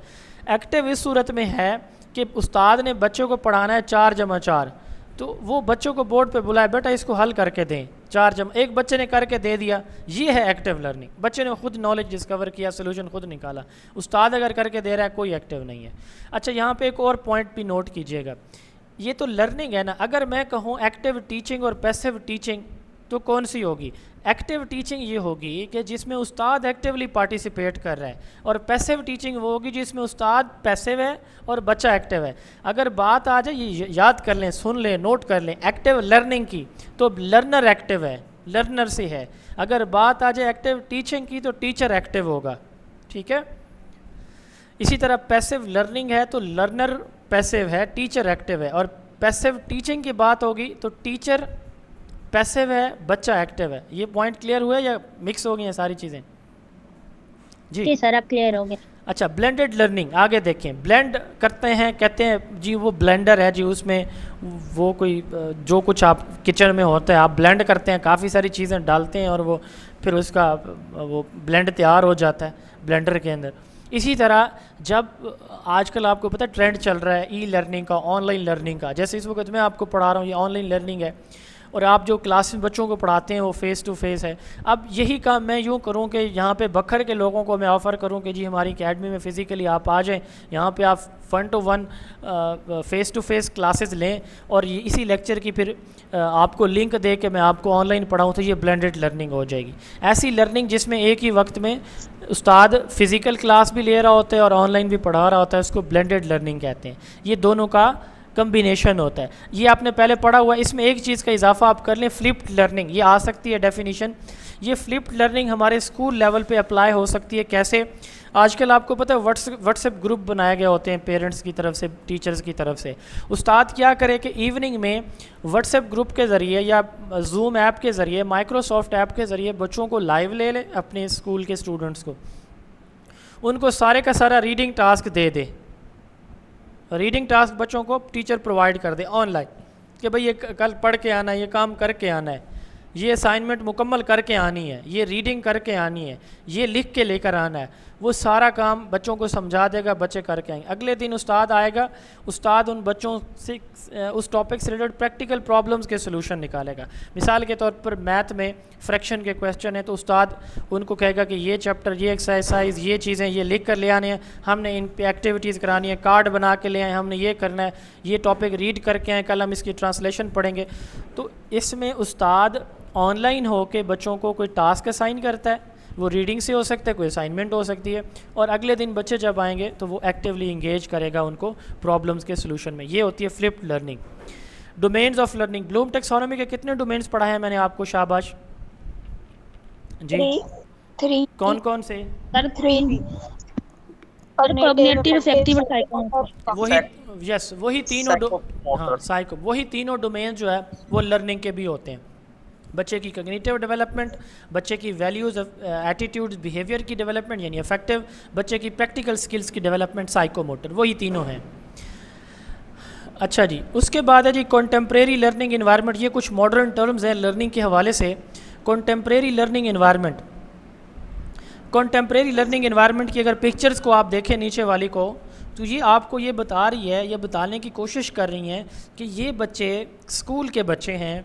हमारे यहाँ तो साफ ज़रा ये कॉन्सेप्ट अभी इतना वायरल नहीं है, इम्प्लीमेंटेड नहीं है, हमारे यहाँ टेक्नोलॉजी इन चीज़ों के मसाइल हैं रिसोर्सेज के, तो ये बाहर की दुनिया में तो है ना मौजूद। तो इसमें जो डिजिटल टेक्नोलॉजी है, डिजिटल टेक्नोलॉजी से मुराद ऑनलाइन जितने भी रिसोर्सेज हैं, पावर पॉइंट है, कंप्यूटर है, टैबलेट्स हैं, ठीक है, या डिजिटल डिवाइसेस जितनी भी यूज़ हो सकती हैं, वो सारी की सारी बच्चों को क्लास में दी जाती हैं। बच्चे उन रिसोर्सेज के ज़रिए अपने प्रॉब्लम्स के सलूशन खुद सर्च करते हैं। इसको कहते हैं कॉन्टेम्प्रेरी लर्निंग इन्वायरमेंट। इसमें हमारे फ़िज़िकल टीचिंग के साथ साथ बच्चों को ऑनलाइन लर्निंग के लिए बहुत सारे मौके दिए जाते हैं। ये कॉन्टेम्प्रेरी लर्निंग है। आप 5वीं क्लास के टीचर हैं, 9th के हैं, तो आपने बायो पढ़ानी है तो वहीं पावर पॉइंट प्रेजेंटेशन हो, आपके आगे स्मार्ट बोर्ड अटैच किया हुआ हो, आपने यूट्यूब पे बच्चों को वीडियो दिखानी है, आपने उनको कोई पिक्चर्स दिखानी है, कोई डॉक्यूमेंट्री, कोई प्रोजेक्ट, कुछ भी दिखाना, सुनाना, समझाना है। आप किसी भी इंटरनेट की किसी वेबसाइट, किसी वीडियो, ऑडियो, कुछ किसी डॉक्यूमेंट को दिखाना चाहते हैं, आप फिज़िकल क्लास में उसको यूज़ करके वो दिखा देंगे। क्लास का ऐसा इन्वायरमेंट कॉन्टेम्प्रेरी लर्निंग इन्वायरमेंट कहलाता है। फिर ऑगमेंटेड लर्निंग। ऑगमेंटेड लर्निंग आजकल आपने देखा होगा AI पिक्चर्स और इमेजेस बनती देखी होंगी आपने, मुख्तलिफ लोगों की देखी हैं, अपनी भी बनाई होंगी शायद। वो ये augmented reality, virtual reality, artificial intelligence इसको हम बोलते हैं। यानी आर्टिफिशियल वे में टेक्नोलॉजी को यूज़ करके एक नेचुरल चीज़ को आर्टिफिशियल वे में हम बनाते हैं। एक नेचुरल चीज़ को आर्टिफिशियल वे में हम बनाते हैं। मिसाल के तौर पर मैं आपको समझाता हूँ कि हमारे दिल से ब्लड कैसे पंप होके वेन्स में जाता है। आप अभी ChatGPT पे जाएं और उससे कहें मुझे इसकी 10 पिक्चर बना के दे, आपको 10 मिनट से पहले वो 10 पिक्चर्स बना के दे देगा। फिर मुख्तलिफ ऐप्स हैं, आप उन ऐप्स में इन पिक्चर्स को डालें, उन्हें कहें कि ये सारा प्रोसेस वीडियो की शक्ल में मुझे दे, वो आपको वीडियो क्रिएट करके दे देगा। इसको कहते हैं ऑगमेंटेड लर्निंग। यानी एक नेचुरल चीज़ को टेक्नोलॉजी जो हमारे लिए पॉसिबल नहीं होता वैसे सीखना समझाना। जैसे आपने देखा कायद-ए-आज़म फातिमा जना के साथ बैठ के बातें कर रहे हैं, वीडियोस आई हुई थी, आपने भी देखी होंगी इस तरह की हज़ारों वीडियोस। ये ऑगमेंटेड रियलिटी है। तो क्लास में बच्चों को समझाने के लिए उनके टॉपिक से रिलेटेड इस तरह की ऑडियोज़, वीडियोज़, पिक्चर्स जब हम क्रिएट कर लेंगे उसको कहेंगे ऑगमेंटेड रियलिटी। अब जैसे इस बच्चे के ऊपर, इस डिवाइस का मुझे नाम नहीं आता, तो ये अब ऐसे है, इसके सामने ये नज़र आ रहा है सोलर सिस्टम हमारा, ये ऑगमेंटेड रियलिटी इसको क्रिएट करके दे दी गई है। ये इसको ऐसे लग रहा है कि इसके इर्द गिर्द ये सारा स्ट्रक्चर मौजूद है, ये सूरज ऐसे वो अपनी तपिश प्रोड्यूस की, ये ज़मीन ऐसे मूव कर रही है, बाकी जो हमारे 8 सियारे हैं 7 ज़मीन के अलावा वो भी गर्दिश कर रहे हैं ऐसे, ठीक है। ये ऑगमेंटेड रियलिटी है। फिर एडॉप्टिव लर्निंग। सर इस कॉम्बिनेशन में सर मॉडल मेकिंग किस कैटेगरी में आएगा? मॉडल मेकिंग प्रोजेक्ट लर्निंग में आता किस है। कैटेगरी में? Project learning, project based learning, अभी हम पढ़ते हैं उसको। इसको क्या नाम कह रही है मैडम, क्या नाम लेते हैं इसका? एनिमेशन, सॉरी, एनिमेशन कह सकते हैं। एनिमेशन, हाँ नहीं, इस डिवाइस, हाँ एनिमेशन, एनिमेटेड वीडियोस भी आप कह सकते हैं। अच्छा, एडॉप्टिव लर्निंग आप लोगों ने ChatGPT यूज़ की होगी, थोड़ा सा उसको उसमें आपने कभी ये किया होगा या उससे कोई क्वेश्चन पूछा हो। मिसाल के तौर पर ChatGPT से आप पूछते हैं कि जी व्हाट इज़ एजुकेशन, ठीक है, तो अब अगला आप उससे आपने अगली बात उनसे पता क्या पूछनी है। मिसाल के तौर पर मैं आपको दिखाता हूँ अभी ये एडॉप्टिव लर्निंग क्या होती है। ये स्लाइड नज़र आ रही है, स्क्रीन नज़र आ रही है ChatGPT वाली? जी अच्छा, अब ये देखें ना, मैंने लिखा है एजुकेशन। आप देखें एजुकेशन की डेफिनीशन आ गई है।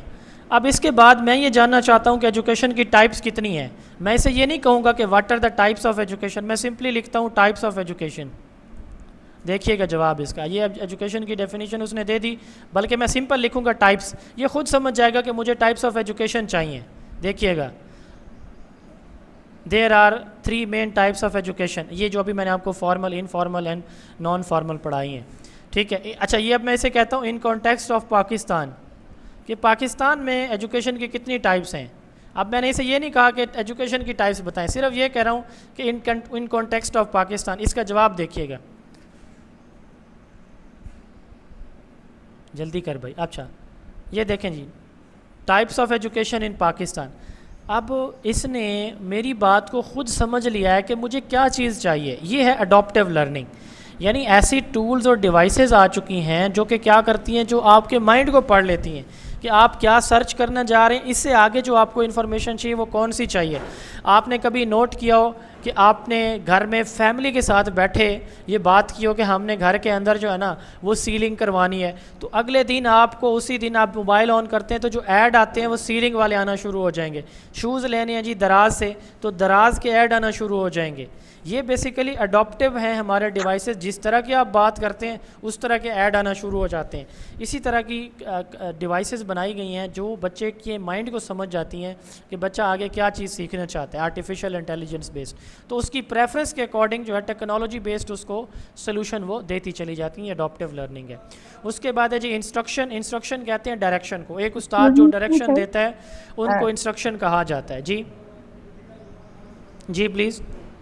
सर अगर हम मल्टीमीडिया से बच्चों को पढ़ा रहे हो, ये भी तो डिजिटल डिवाइस है, तो फिर कंटेम्परेरी लर्निंग में आएगा ये? कंटेम्प्रेरी से मुराद connected to global resources, not within the room. आप विद इन द रूम अगर कर रहे हैं तो ये फिर कंटेम्प्रेरी लर्निंग नहीं आएगा, ठीक है। इसको कनेक्टिविज़म कहा जाता है, जिसमें मतलब बल्कि कनेक्टिविज़म भी नहीं कहा जाएगा, इसके लिए कोई और टर्म मेरे माइंड में आ नहीं रही। जो ऑगमेंटेड है या कंटेम्प्रेरी है उसका मकसद इंटरनेट के साथ कनेक्शन, आपके उसी पावर पॉइंट का इंटरनेट के साथ कनेक्शन है, तो ये आपका वो है क्या उसे कहते हैं कंटेम्प्रेरी। उसके बाद है direct instruction and indirect instruction. ऐसी इंस्ट्रक्शन जिसमें टीचर सारी एक्सप्लेनेशन खुद दे देता है, ये डायरेक्ट इंस्ट्रक्शन होती है। और ऐसी इंस्ट्रक्शन जिसमें टीचर बच्चों को कहता है कि वो क्लास में पार्टिसिपेट करें, वो बताएं सोल्यूशन, उसको कहते हैं इनडायरेक्ट इंस्ट्रक्शन। अब जो मैं इस वक्त जिस स्टेज पे हूँ ये डायरेक्ट इंस्ट्रक्शन पे हूँ। Direct instruction one sided flow of information है, उस्ताद से बच्चों की तरफ टीचर मुकम्मल की मुकम्मल इंफॉर्मेशन बच्चों को एक्सप्लेनेशन के साथ लेक्चर की शक्ल में दे देता है। ये होती है डायरेक्ट इंस्ट्रक्शन। डायरेक्ट को एक्सपोजिटरी यानी वाजे, एक्सप्लिसिट या ऑटोक्रेटिक भी कहा जाता है, यानी टीचर सेंटर्ड होती है ये। दूसरी होती है डेमोक्रेटिक, जिसमें बच्चे भी इन्वॉल्व होते हैं, उसको इम्प्लिसिट कहते हैं। वो मतलब जैसे मैंने मैक्सिम्स ऑफ टीचिंग आपसे पूछा या मैंने आपको विजुअल लर्नर्स की से सवाल पूछा, अब मैंने वो आपको पहले से एक्सप्लेनेशन नहीं दी, आपसे ही एक्सप्लोर किया एक बात, आपके माइंड से एक बात निकाली है पहले, ठीक है। वो मतलब एक्सप्लिसिटली वाज़े तौर पर कुछ नहीं बताया, इम्प्लिसिटली आपके अंदर से जो बात मौजूद थी, छुपी हुई थी, इम्प्लिसिट थी, वो मैंने बाहर निकाल लिया, ठीक है। तो इसको कहते हैं इनडायरेक्ट इंस्ट्रक्शन। ये सवाल अब आपसे ये है, सोच के बताइएगा कि एक्टिव लर्निंग में इंस्ट्रक्शन जो है वो डायरेक्ट होगी या इनडायरेक्ट होगी, और इसी तरह पैसिव का भी बताएं, शाबाश, सोच के। एक्टिव लर्निंग एक्टिव में डायरेक्ट इंस्ट्रक्शंस होंगे और पैसिव में इनडायरेक्ट। पैसिव में इनडायरेक्ट। एक्टिव लर्निंग में इनडायरेक्ट होगी सर एक्टिव में इनडायरेक्ट होगी, एक्टिव लर्निंग में। यस, डायरेक्ट जो है ना लर्निंग में इनडायरेक्ट होगी क्योंकि हम स्टूडेंट से पूछेंगे। हाँ यस एग्जैक्टली। इनडायरेक्ट भाई एक्टिव लर्निंग में इंस्ट्रक्शन होती है जिसमें उस्ताद खुद नहीं बताता, बच्चों से पूछता है, बच्चों से कराता है। डायरेक्ट में तो वो खुद करवा रहा है, तो वो तो पैसिव लर्निंग हमने पढ़ी है, ठीक है। इस तरह से घुमा के सवाल आ सकते हैं। उसके बाद है जी टीचिंग स्टाइल। अब इसमें ये फैसिलिटेटर वाला क्वेश्चन आया हुआ था कल के आपके पेपर में, जैसे पहले दूसरी तीसरी स्लाइड पे वहाँ था इंक्लूसिव एजुकेशन का, एक ये क्वेश्चन भी आया हुआ था फैसिलिटेटर में टीचर का रोल क्या होता है, ये भी आया हुआ था। 5 बेसिक टीचिंग स्टाइल हैं। टीचिंग स्टाइल कितने हैं? 5, ठीक है। टीचिंग स्टाइल किसको कहते हैं? एक उस्ताद का बिहेवियर, वो कूल एंड काम रहता है, सख्त रहता है या कभी सख्त कभी नरम रहता है, वो उसका बिहेवियर किस तरह का है। नंबर 2 उसका टीचिंग स्ट्रेटजी, वो टीचिंग किस अंदाज से करता है, ठीक है। वो स्टूडेंट सेंटर्ड करता है, टीचर सेंटर्ड करता है, किस तरह से करता है। तो 5 बेसिकली टीचिंग स्टाइल हैं। टीचिंग स्टाइल कहते हैं टीचर के बिहेवियर और उसकी टीचिंग स्ट्रेटजी को। स्ट्रेटजी प्लानिंग को कहते हैं कि वो किस प्लान से बच्चों को पढ़ाएगा। अब 5 बेसिक टीचिंग स्टाइल हैं। Teacher as a formal authority, इसकी एग्जांपल लेक्चरिंग है। टीचर एज अ डिमॉन्स्ट्रेटर, इसकी एग्जांपल डिमॉन्स्ट्रेशन मेथड है। ये कल हम पढ़ेंगे सारे टीचिंग मेथड्स, पेडागोजी मेथड्स। अच्छा, तीसरा है जी टीचर एज अ फैसिलिटेटर, जिसके क्वेश्चन भी आया होता है, ये एक्टिविटी मेथड में होता है। फिर है टीचर एज अ डेलीगेटर, तो ये प्रोजेक्ट मेथड में होता है।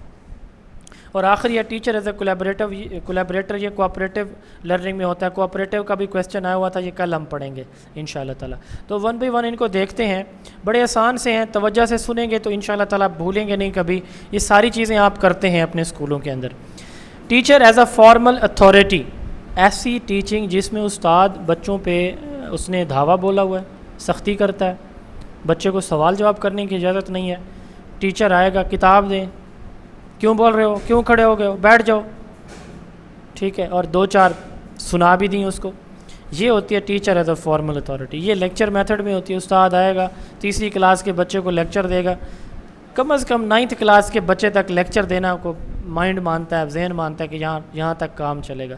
नीचे तो एक्टिविटी बेस्ड है हमारा करिकुलम, हमारी पॉलिसी, हमारे प्लान, हर कोई कह रहा है कि जी एक्टिविटी बेस्ड, लेकिन हम दूसरी क्लास के बच्चों को भी लेक्चर से पढ़ाते हैं बदकिस्मती से, सरकारी प्राइवेट दोनों इदारों में। तो teacher as a formal authority ये होता है कि उस्ताद सख्ती करता है, वो डिक्टेटरशिप सख्ती से काम लेता है, बच्चे इसमें इन्वॉल्व नहीं होते, पैसिवली सुनते हैं, no involvement. Teacher talk time ज़्यादा होता है, बच्चों का कम होता है। टीचर बस एफिशिएंट वे में इंफॉर्मेशन प्रोवाइड करता है, जैसे मैं फर रेडियो की तरह बोलता जा रहा हूँ, ऐसे ही ये teacher as a formal authority है। फिर है टीचर एज अ डिमॉन्स्ट्रेटर। अब उस्ताद ने बच्चों को बताया पानी बुखारात कैसे बनता है, तो उसने उसको प्रैक्टिकली करके दिखाया, फिर बच्चों से कहा कि बेटा यही आप मुझे भी करके दिखाओ। ये है demonstration. Teacher as a demonstrator, ये डिमॉन्स्ट्रेशन मेथड में उसका स्टाइल होता है। इसमें डिमॉन्स्ट्रेशन का मतलब होता है टू शो। टीचर सेंटर्ड है लेकिन स्टूडेंट सेंटर्ड भी है। कैसे? शुरू में तो टीचर कहता है कि जी कापी पेंसिल बंद, ठीक है, तवज्जो मेरी तरफ, नोट नहीं करना, सिर्फ देखना है, मैं स्टेप्स देखने में क्या क्या कर रहा हूँ। तो बच्चे पैसिवली उसको देखेंगे, ऑब्जर्व करेंगे। फिर दूसरी स्टेज पे आके बच्चा एक्टिव हो जाता है। तो इसकी 2 स्टेजेस हैं, इनिशियली टीचर, फिर बाद में बच्चों को भी इसमें मौका दिया जाता है। तो स्टूडेंट डिमॉन्स्ट्रेशन से टीचर एक गाइड के तौर पर एक्ट करता है, बच्चों को हेल्प करता है कि जो उसने सिखाया वो सिमिलर सिचुएशन में वो कैसे अप्लाई करेंगे। टीचर बताता है हाउ टू डू समथिंग, बच्चे ऑब्जर्व करते हैं और फिर उसी तरह उसको इमिटेट करते हैं। एक्सपेरिमेंटेशन में साइंस के अंदर ज़्यादातर हम ये डिमॉन्स्ट्रेशन मेथड यूज़ करते हैं, ठीक है। ये तीसरा स्टाइल है। अच्छा, या इसी तरह कोई आर्ट्स हैं, क्राफ्ट हैं, कोई पेंटिंग सिखानी है बच्चे को, ड्राइंग सिखानी है, तो वो भी हम डिमॉन्स्ट्रेशन मेथड से सिखाते हैं। फिर तीसरा स्टाइल है teacher as a facilitator. The most common in theories हमारे यहाँ, प्रैक्टिकल तो लेक्चरिंग है लेकिन थीरीज़ के अंदर ये मेथड सबसे ज़्यादा हर जगह मौजूद है। इसको कहते हैं एक्टिविटी मेथड, ठीक है। बच्चों, टीचर एज अ फैसिलिटेटर, ये सवाल था कि the teacher guides and support, ये ऑप्शन ये उसका दुरुस्त है, teacher guides and support student while they actively learn through the task. तो ये फैसिलिटेटर का ये रोल होता है, ये स्टेटमेंट थी वहाँ पे। तो teachers believe that student learn best through activities. उस्ताद समझता है कि बच्चे एक्टिविटीज़ से सीखते हैं। बच्चों को रिस्पॉन्सिबिलिटी दी जाती हैं कि वो इंडिपेंडेंटली या ग्रुप्स की शक्ल में क्या करें, अपना टास्क सीखें, खुद सीखें। टीचर का काम है गाइड और सपोर्ट करना बच्चों को, ठीक हो गया। Student are encourage to explore, ask question, participate in hands on, अपने हाथ से काम करते हैं, उनको पार्टिसिपेट करने, सवाल जवाब करने, चीज़ों को एक्सप्लोर करने पे फोकस कराया जाता है। तो इसमें बच्चे सारे का सारा काम करते हैं, टीचर फैसिलिटेटर होता है। Creativity, problem solving, activity based learning, ये इसकी एग्जांपल है। अच्छा, चौथा जो स्टाइल है वो है टीचर एज अ डेलीगेटर। अब ना उस्ताद बच्चों को प्रोजेक्ट देता है, ठीक है। प्रोजेक्ट आपको पता है ग्रुप वर्क होता है। एक्टिविटी इंडिविजुअल भी हो सकती है, पेयर की शक्ल में भी हो सकती है, ग्रुप की शक्ल में, लेकिन प्रोजेक्ट हमेशा ग्रुप वर्क होता है, ठीक है। तो ये स्टूडेंट सेंटर्ड है, सारी की सारी रिस्पॉन्सिबिलिटी स्टूडेंट पे है। मिसाल के तौर पर उस्ताद बच्चों से कहते हैं कि जी आप जो है ना जी वाटर साइकिल बना के दें, तो वो जो प्रोजेक्ट बनाएंगे उसमें बच्चे इन्वॉल्व होंगे। वो क्या करेंगे, रिसर्च करेंगे कि यार इसको कैसे बनाना है, कितने इसके स्टेप्स हैं, क्या क्या चीज़ें हमें चाहिए, ठीक है। मिसाल के तौर पर उस्ताद ने उनको समझाना है कि भाई आप ना बीज से पौधा बनने का जो अमल है, उस्ताद ने साइंस में टॉपिक आ गया या मोनोकॉट और डाइकॉट का है, ये कॉन्सेप्ट उसने डिफरेंशिएशन सिखानी है, तो वो क्या करेगा, वो उन्हें कहेगा कि वो जी पत्ते लेकर आएँ, ठीक है ना जी, और वो सारा स्ट्रक्चर चार्ट के ऊपर बनाएं उनका, फूलों का, पत्तों का, जड़ों का, तने का, जो भी उसमें डिफरेंसेस हैं। इसी तरह बीज के लिए वो क्या कहेगा कि हर बच्चे से कहेगा कि जी हाँ, ग्रुप बना देगा कि हर जो ग्रुप है वो 4 मुख्तलिफ सीड्स, बॉटल, सैंड, ये चीज़ें लेकर आएगा।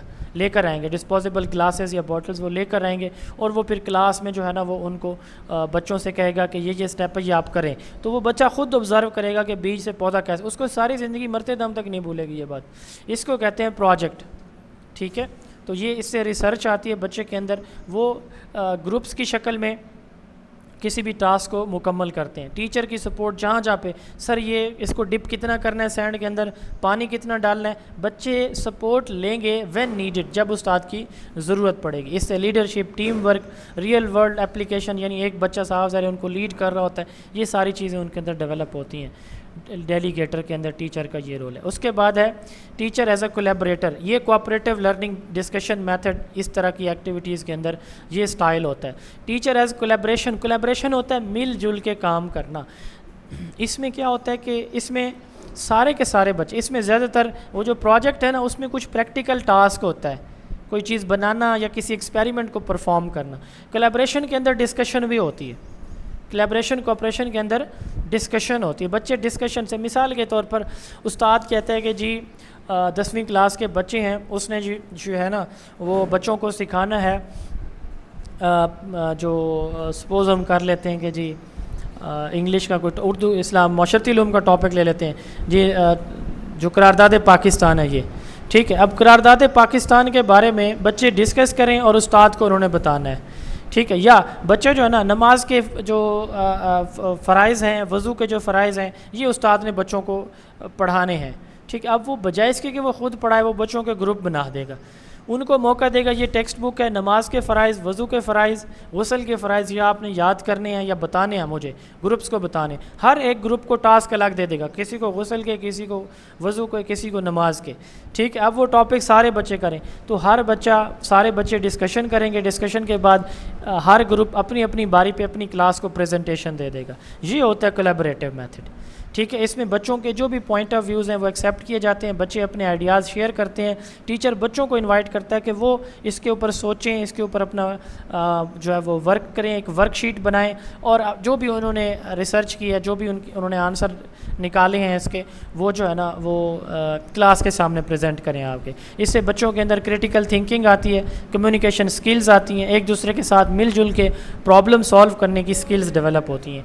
ये 5 स्टाइल्स थे, इन 5 स्टाइल्स को हम 3 लेवल्स में डिवाइड कर देते हैं।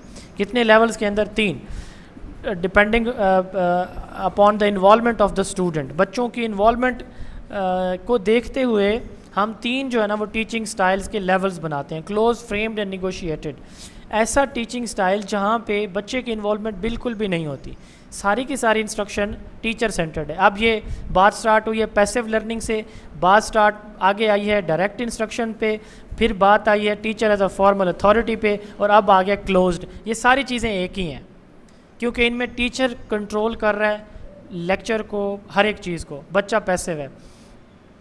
फिर है जी निगोशिएटेड, वो पैसिव लर्निंग, एक्टिव लर्निंग की बात करें, passive learning direct instruction, teacher as a formal authority, close, ये सिमिलर हैं। इसी तरह एक्टिव लर्निंग, इनडायरेक्ट इंस्ट्रक्शन, और बाकी जो आपने पढ़े हैं जी teacher as a delegator, collaborator, facilitator, वो सारे निगोशिएटेड है। जहाँ पे बच्चे की इन्वॉल्वमेंट मैक्सिमम है वो निगोशिएटेड है। फ्रेम्ड, अब ये एक ऐसी है जहाँ पे टीचर और स्टूडेंट दोनों मिलके शामिल होते हैं। जैसे हमने बात की है डिमॉन्स्ट्रेशन की, कि उसमें शुरू में टीचर है, फिर बाद में बच्चे आ जाते हैं। तो ऐसी टीचिंग जिसमें बच्चे इन्वॉल्व ना हों वो क्लोज्ड है, जिसमें सारे के सारी इन्वॉल्वमेंट बच्चों की हो वो निगोशिएटेड है, जिसमें टीचर और बच्चों दोनों की हो वो फ्रेम्ड कहलाएगी। यहाँ तक क्लियर है जी?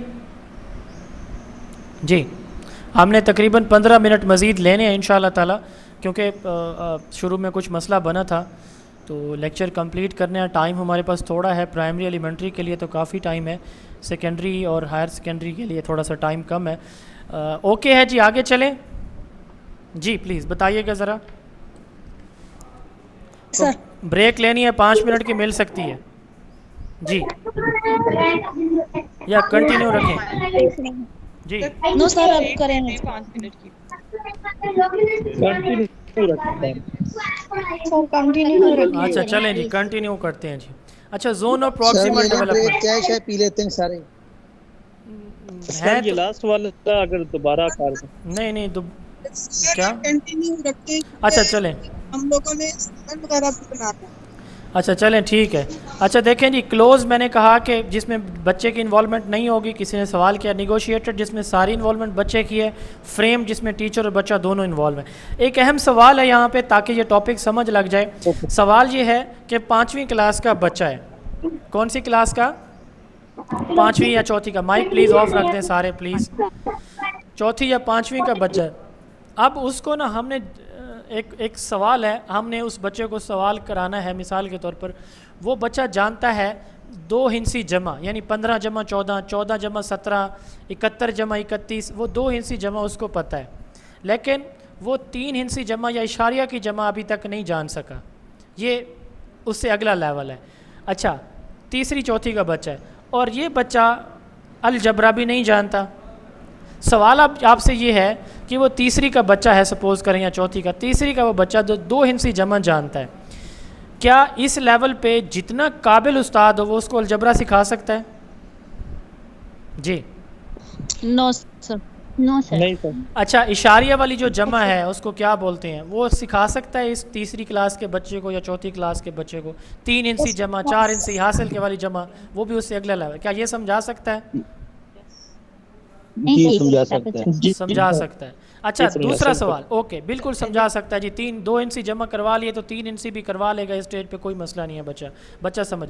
अब सवाल ये है, दूसरा सवाल, कि 2 हिंसी जमा बच्चे को आती है, 3 हिंसी जमा उसको अभी नहीं आती और अलजबरा भी नहीं आता, तो इसमें कौन सी चीज़ है जो बच्चा सीख सकता है और कौन सी जो है वो नहीं सीख सकता? वो उसके लेवल से ऊपर की बात है जी।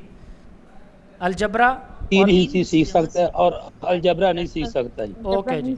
और 2 और 3 जो हिंसी वो टीचर वो सीख सकता है टीचर की हेल्प अच्छा से। ओके, अब जो दरमियान वाली बात है, 3 इंसी वो सीख सकता है, लेकिन वो तो नहीं उसको आती अभी तक, उसको समझ ही नहीं है, तो कौन उसको क्लास में हेल्प करेगा ये बात सिखाने के लिए, ये चीज़ समझाने के लिए? टीचर हेल्प करेगा। टीचर हेल्प करेगा जी, उसको गाइड बस करेगा। बात जी, यही पॉइंट समझाना था। ये टर्म है जी zone of proximal development. Lev Vygotsky ने ये टर्म इंट्रोड्यूस करवाई थी अपनी थ्योरी के अंदर। इसका उसने क्या कहा, उसने कहा कि हमारा जो बच्चा है ना, उसके पास बहुत सा नॉलेज होता है खुद से, या उसने पहले से उसने उस्ताद से सीखा होता है, लेकिन उसको अल्लाह ताला ने सलाहियत दी थी है कि वो उससे ऊपर का नॉलेज सीख सकता है, लेकिन इंडिपेंडेंटली नहीं, अकेले नहीं। अगर हाँ उसको थोड़ा सा कोई हेल्प कर दे, थोड़ा सा कोई उसको हेल्प कर दे, तो वो बहुत जल्दी उस चीज़ को पिक कर लेता है। लेकिन एक ऐसी भी चीज़ होती है कि जितना माहिर बंदा उसको सिखा दे, जो उसके माइंड से, उसकी एबिलिटी से, उसकी एज अप्रोप्रिएट चीज़ नहीं है, उसके ऊपर का लेवल है, वो जो मर्ज़ी कोई टीचर उसको समझाने की कोशिश करे उसको नहीं आएगी। तो उसने कहा कि जो दरमियान वाली स्टेज है ना, what I can learn with the help, ये कहलाती है जोन ऑफ प्रॉक्सिमल डेवलपमेंट। ये एक ऐसी स्टेज होती है जहाँ पे टीचर का रोल बड़ा पिवटल रोल होता है। टीचर को उसने कहा, नाम दिया यहाँ पे MKO का, मोर नॉलेजेबल अदर, ठीक है। उसने कहा कि मोर नॉलेजेबल अदर, ये तो उस्ताद का यहाँ पे तो कोई कमाल नहीं है कि एक बच्चे को एक चीज़ आती है, लेकिन एक चीज़ नहीं आती और उस्ताद अगर उसको समझाए तो वो समझ जाएगा, इसको उसने कहा जोन ऑफ प्रॉक्सिमल डेवलपमेंट है। तो यहाँ पे जितना उस्ताद बच्चे को सपोर्ट करेगा, बच्चे का माइंड उतना एक्सप्लोर होगा। अब बच्चा उस स्टेज पे पहुँच गया है, उससे अगली पे फिर वो जा सकता है उस्ताद की हेल्प से, ठीक है। तो इसको कहते हैं zone of proximal development. What a child can learn and what a child can not learn, इसके दरमियान की जो स्टेज है, what a child can learn with the help of MKO, किसी टीचर, पेरेंट, अपने किसी दोस्त की हेल्प से, उसको हम कहते हैं जोन ऑफ प्रॉक्सिमल डेवलपमेंट। इसको मैजिक मिडल भी कहा जाता है। अच्छा, इसको क्या कहते हैं हम अपनी सराइकी पंजाबी में? हम इसको अपनी ज़बान में शटरिंग कहते हैं। ये जो बांस या इस तरह के लोहे के पाइप्स वगैरह लगाए जाते हैं बिल्डिंग की छत वगैरह बनाने के लिए, शटरिंग बोलते हैं ना इसको जी। जी सर। ये क्यों लगाई जाती है, क्यों लगाई जाती है शटरिंग? सर बेस प्रोवाइड करती है मटेरियल को, के लिए लगाई जाती है। ये क्यों दी जाती है जी? ये क्या सालों तक लगी रहती है या कुछ दिनों के लिए होती है, आर्जी होती है? ये आर्जी सपोर्ट होती है कि जब छत प्रोवाइड करती है, फ्रेमवर्क देती है मटेरियल को, आर्जी सपोर्ट होती है जब छत पक्की हो जाती है, शक्ल देने के लिए, शक्ल देने के लिए, जब शक्ल देने के लिए, पक्का करने के लिए, जब पक्की हो जाती है छत तो फिर हम इसको हटा लेते हैं। ऐसे ही करते हैं, ऐसे ही करते हैं। अच्छा, दूसरी ये तो प्रैक्टिकल, इसको अंग्रेजी में स्कैफोल्डिंग कहते हैं। इसी चीज़ को, इस स्ट्रक्चर को, टेम्परेरी ढांचे, सपोर्ट को स्कैफोल्डिंग है। दूसरी एग्जांपल ये मोहतरमा की देखें, ये बच्चे को जमा सिखा रही है। सवाल आपसे ये है कि एक मैडम ने, मोहतरमा या टीचर ने, सर ने, मैडम ने बच्चे को सिखाया जी 4355 जमा 4356, इसको जमा करके दें। अब उस बच्चे को जमा करना नहीं आता, ठीक है, तो शुरू में उस्ताद उसको हेल्प करता है, फिर दूसरे सवाल पे हेल्प करता है, फिर तीसरे पे थोड़ी सी हेल्प कम कर देता है, अगले सवाल पे वो हेल्प नहीं करता, देखता रहता है कि ये कर लेता है। उसके बाद वो बच्चा इतना काबिल होता है कि दूसरे बच्चों को समझाना शुरू कर देता है। ऐसा आपने ऑब्जर्व किया होता है कि नहीं होता? जी जी बिल्कुल होता है। इस सर इसको बोलते हैं स्कैफोल्डिंग, कि जब एक उस्ताद बच्चे को, जब उसको कोई चीज़ नहीं आ रही होती जोनल प्रॉक्सिमल डेवलपमेंट में, तो उसको मुकम्मल सपोर्ट देता है, full support, A to Z हर चीज़ समझाता है। फिर वो सपोर्ट कम कर देता है, फिर और कम कर देता है, और कम और कम, और फिर एक वक्त आता है कि वो बच्चा मेरी तरह, आपकी तरह ख़ुद दूसरों को पढ़ा रहा होता है। तो इसको कहते हैं स्कैफोल्डिंग। जब एक टीचर बच्चों को समझाने के लिए शुरू में सारी बात समझाता है, फिर कम कम कम करते करते ख़त्म कर देता है सपोर्ट, ये स्कैफोल्डिंग कहलाती है। आइस ब्रेकर या वार्म अप। आइस ब्रेकर किसको कहते हैं? आइस ब्रेकर ये है, मैं आपसे एक सवाल करता हूँ कि आप में से किसी ने नाम सुना है कूपी लुवाक का? जी, कूपी लुवाक, ये एक कॉफ़ी ब्रांड है। ये क्या चीज़ है? नो कॉफ़ी का ब्रांड है। चलें, आप में से कोई इसको गूगल कर ले, अभी वो देख ले ये क्या चीज़ है, कॉफ़ी कैसे बनती है, ज़रा इसको सर्च करें गूगल पे।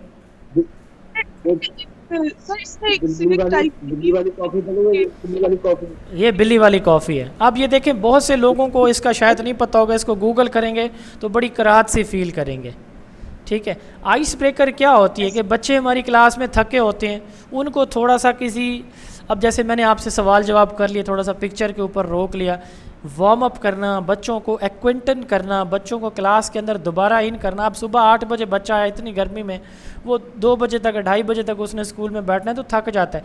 तो लेक्चर के शुरू में एक उस्ताद क्या करता है, शॉर्ट सी कोई इंटरैक्टिव एक्टिविटी दे देता है बच्चों को, शॉर्ट सी इंटरैक्टिव कोई एक्टिविटी बच्चों को करा देता है, ताकि बच्चे वार्म अप हो जाएं, उनकी एंग्जाइटी, डिप्रेशन, टेंशन, वो जो स्ट्रेस है, थकावट है, वो थोड़ी सी कम हो जाए, ताकि बच्चे क्लास में इंगेज होकर एक्टिवली दोबारा टीचर की बात को सुने, समझें।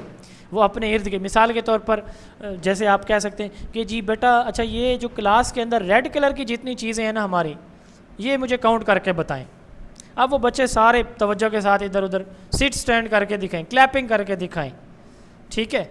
ये पेपर है, इसके ऊपर आप जो है ना कोई चीज़ ड्रा करके दिखाएं, पेपर ले लें, ठीक हो गया। अच्छा, आपका नाम आमना है, तो आमना से ए से स्टार्ट होता है, तो आप किसी फ्रूट का नाम बता दें, ठीक है, या आप किसी फ्रूट को पसंद करते हैं तो उसका नाम बता दें। तो इस तरह की आइस ब्रेकर्स एक्टिविटी होती हैं वार्म अप के लिए। फिर है गेस्ट बॉक्स। एक बॉक्स दिया जाता है, यहाँ पे वो गेस्ट बॉक्स की तस्वीर यहाँ पे मैंने लगाई थी, लेकिन वो शो नहीं हो रही थी। चलें, गेस्ट बॉक्स होता है। गेस्ट बॉक्स किसको कहते हैं कि उस्ताद ने ना मुख्तलिफ़ चीज़ें सिखाई हैं बच्चों को, मुख्तलिफ़ चीज़ें सिखा के ना उसने बच्चों को वो चीज़ें एक बॉक्स के अंदर रख दी हैं, ठीक है, वो सारी की सारी चीज़ें एक बॉक्स के अंदर रख। अब बच्चों से कहा जाएगा कि जिस चीज़ को आप टच कह रहे हैं ना, कर रहे हैं ना, तो अब उसको टच के ज़रिए से बताएं, ठीक है, कि ये क्या चीज़ है, इसकी क्या खसूसियात हैं, उस चीज़ की क्या है, क्या खसूसियात होती हैं। मैं आपको एक इमेज जल्दी से मिल गई है, चले मैं आपको ये दिखा देता हूँ, ये किस तरह का होता है गेस्ट बॉक्स।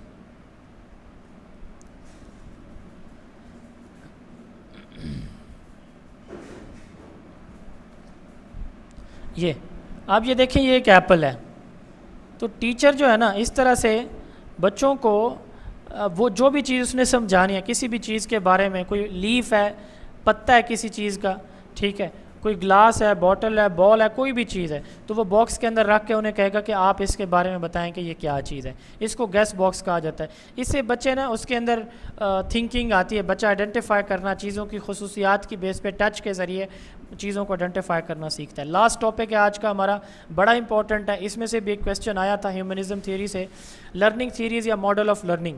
थीरीज़ या मॉडल ऑफ लर्निंग ये बताते हैं हमें कि कोई भी बच्चा कैसे लर्न करता है, हाउ लर्निंग टेक्स प्लेस। मिसाल के तौर पर एक थीरी ये कहेगी कि बच्चा जो इन्वायरमेंट में देखता है किसी को करता, तो वैसे ही उसको करता हुआ देख के सीखता है। कोई थ्योरी कहेगी कि बच्चा अपने माइंड से उसको प्रोसेस करता है, मेमोराइज करता है, रट्टा लगाता है, समझता है, तो उस अपने माइंड को यूज़ करके कोई भी चीज़ सीखता है और याद करता है। कोई थ्योरी ये कहेगी कि बच्चा एक्टिविटी से सीखता है, कोई थ्योरी ये कहेगी कि बच्चा टेक्नोलॉजी से सीखता है। तो लर्निंग थ्योरी क्या बताती है? How learning takes place, how a child learn, एक बच्चा सीखता कैसे है, वो नॉलेज, स्किल्स, बिहेवियर या एटीट्यूड कैसे डेवलप करता है। मुख्तलिफ थ्योरीज़ मुख्तलिफ वे हमें फ़राहम करती हैं। इसमें कुछ ट्रेडिशनल हैं, एक मॉडर्न है। Behaviourism, cognitivism, constructionism, social learning and humanism. One by one इनको देखते हैं, बहुत ही आसान है, थोड़ा सा अगर समझ लेंगे तो। ये बच्चे क्या कर रहे हैं यहाँ पे, और ये टीचर क्या कर रहे हैं? मुझे लग रहा है कि ये क्लैपिंग कर रहा है किसी बच्चे के लिए। जी ऐसा ही है। Hand washing activity sir. नहीं, ये क्लैपिंग कर रहे हैं क्लास में बच्चे। ठीक है, अब देखें बिहेवियरिज्म या बिहेवियरिस्ट मॉडल ये कहता है कि बच्चा सबसे ज़्यादा चीज़ें जो सीखता है ना, वो रिवॉर्ड या पनिशमेंट से सीखता है। अच्छी कारकर्दगी पे उसको अप्रिशिएट किया जाए, बैड परफॉर्मेंस पे उसको पनिश किया जाए, बच्चा इससे सीखता है। यानी इनका मानना यह है कि इन्वायरमेंट, अब एक अच्छा इन्वायरमेंट है, वहाँ पे बच्चे को अप्रिशिएट किया जा रहा है, प्रमोट किया जा रहा है। जो चीज़ इन्वायरमेंट एक्सेप्ट करता है, बच्चा उसको अडॉप्ट करता है। जिस चीज़ से इन्वायरमेंट उसको रोकता है, बच्चे की मजबूरी होती है उससे रुकना। तो ये थ्योरी ये कहती है कि इन्वायरमेंट जो है ना, माहौल से बच्चा सीखता है। लर्निंग किससे होती है? जिस तरह का माहौल है। अब मिसाल के तौर पर एक बच्चे ने सवाल का जवाब सही दिया, उस्ताद ने क्लैपिंग की, उसके क्लासमेट ने उसकी क्लैपिंग की, उसके लिए क्लैपिंग की, तो मैं एज ए स्टूडेंट, मुझे याद है जब मेरे लिए ऐसे होता था तो मैं और ज़्यादा जवाब देने की कोशिश करता था।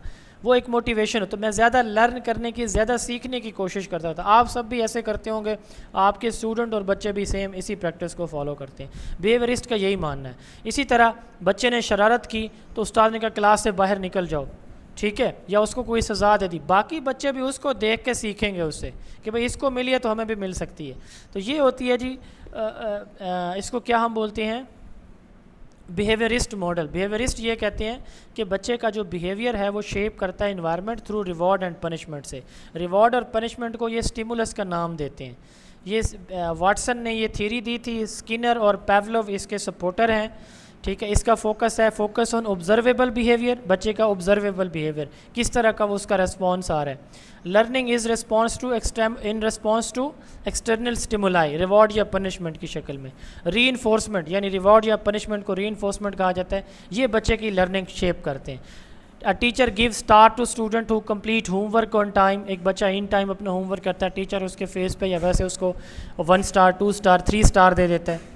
ठीक है, एक क्लास में उसके बच्चे उसके लिए क्लैपिंग करते हैं, तो इससे बच्चा उस रिवॉर्ड से मोटिवेट होकर ज़्यादा बेहतर काम करता है। ये एक थ्योरी है। दूसरी थ्योरी है कग्निटिविज्म मॉडल या कग्निटिव थ्योरी। ये थ्योरी कहती है कि लर्निंग मेंटल प्रोसेस है, यानी हम अपने माइंड के अंदर सारी चीज़ें स्टोर करते हैं, रखते हैं ऐसे फाइल्स की शक्ल में। इसमें क्या है कि हम किसी भी चीज़ को, ठीक है माहौल का रोल है, लेकिन हम चीज़ों को देखते हैं तो स्टोर अपने माइंड में करते हैं, मेमोराइज याद कहाँ पे करते हैं? अपने मन में। फिर जब हमें किसी सवाल का जवाब देना होता है तो हम सोचते कहाँ से हैं? माइंड से। इन्वायरमेंट से तो नहीं सोचते। अंडरस्टैंड किसी चीज़ को करते हैं तो अपना माइंड यूज़ करके करते हैं, इन्वायरमेंट करके तो थोड़ी करते हैं। तो ये थ्योरी कहती है कि लर्निंग इन्वायरमेंट से नहीं बल्कि हमारे माइंड से होती है। ये दोनों अपोजिट हैं। वो थ्योरी कहती है बिहेवियरिज्म के माइंड से कुछ भी समझ या लर्निंग नहीं होती। ये कहते हैं कि इन्वायरमेंट से कुछ भी हम नहीं सीखते, अपने माइंड से सीखते हैं। ये दोनों एक दूसरे के अपोजिट हैं। ये कहते हैं कि इंसान का जहन ही उसकी लर्निंग का बाइस बनता है।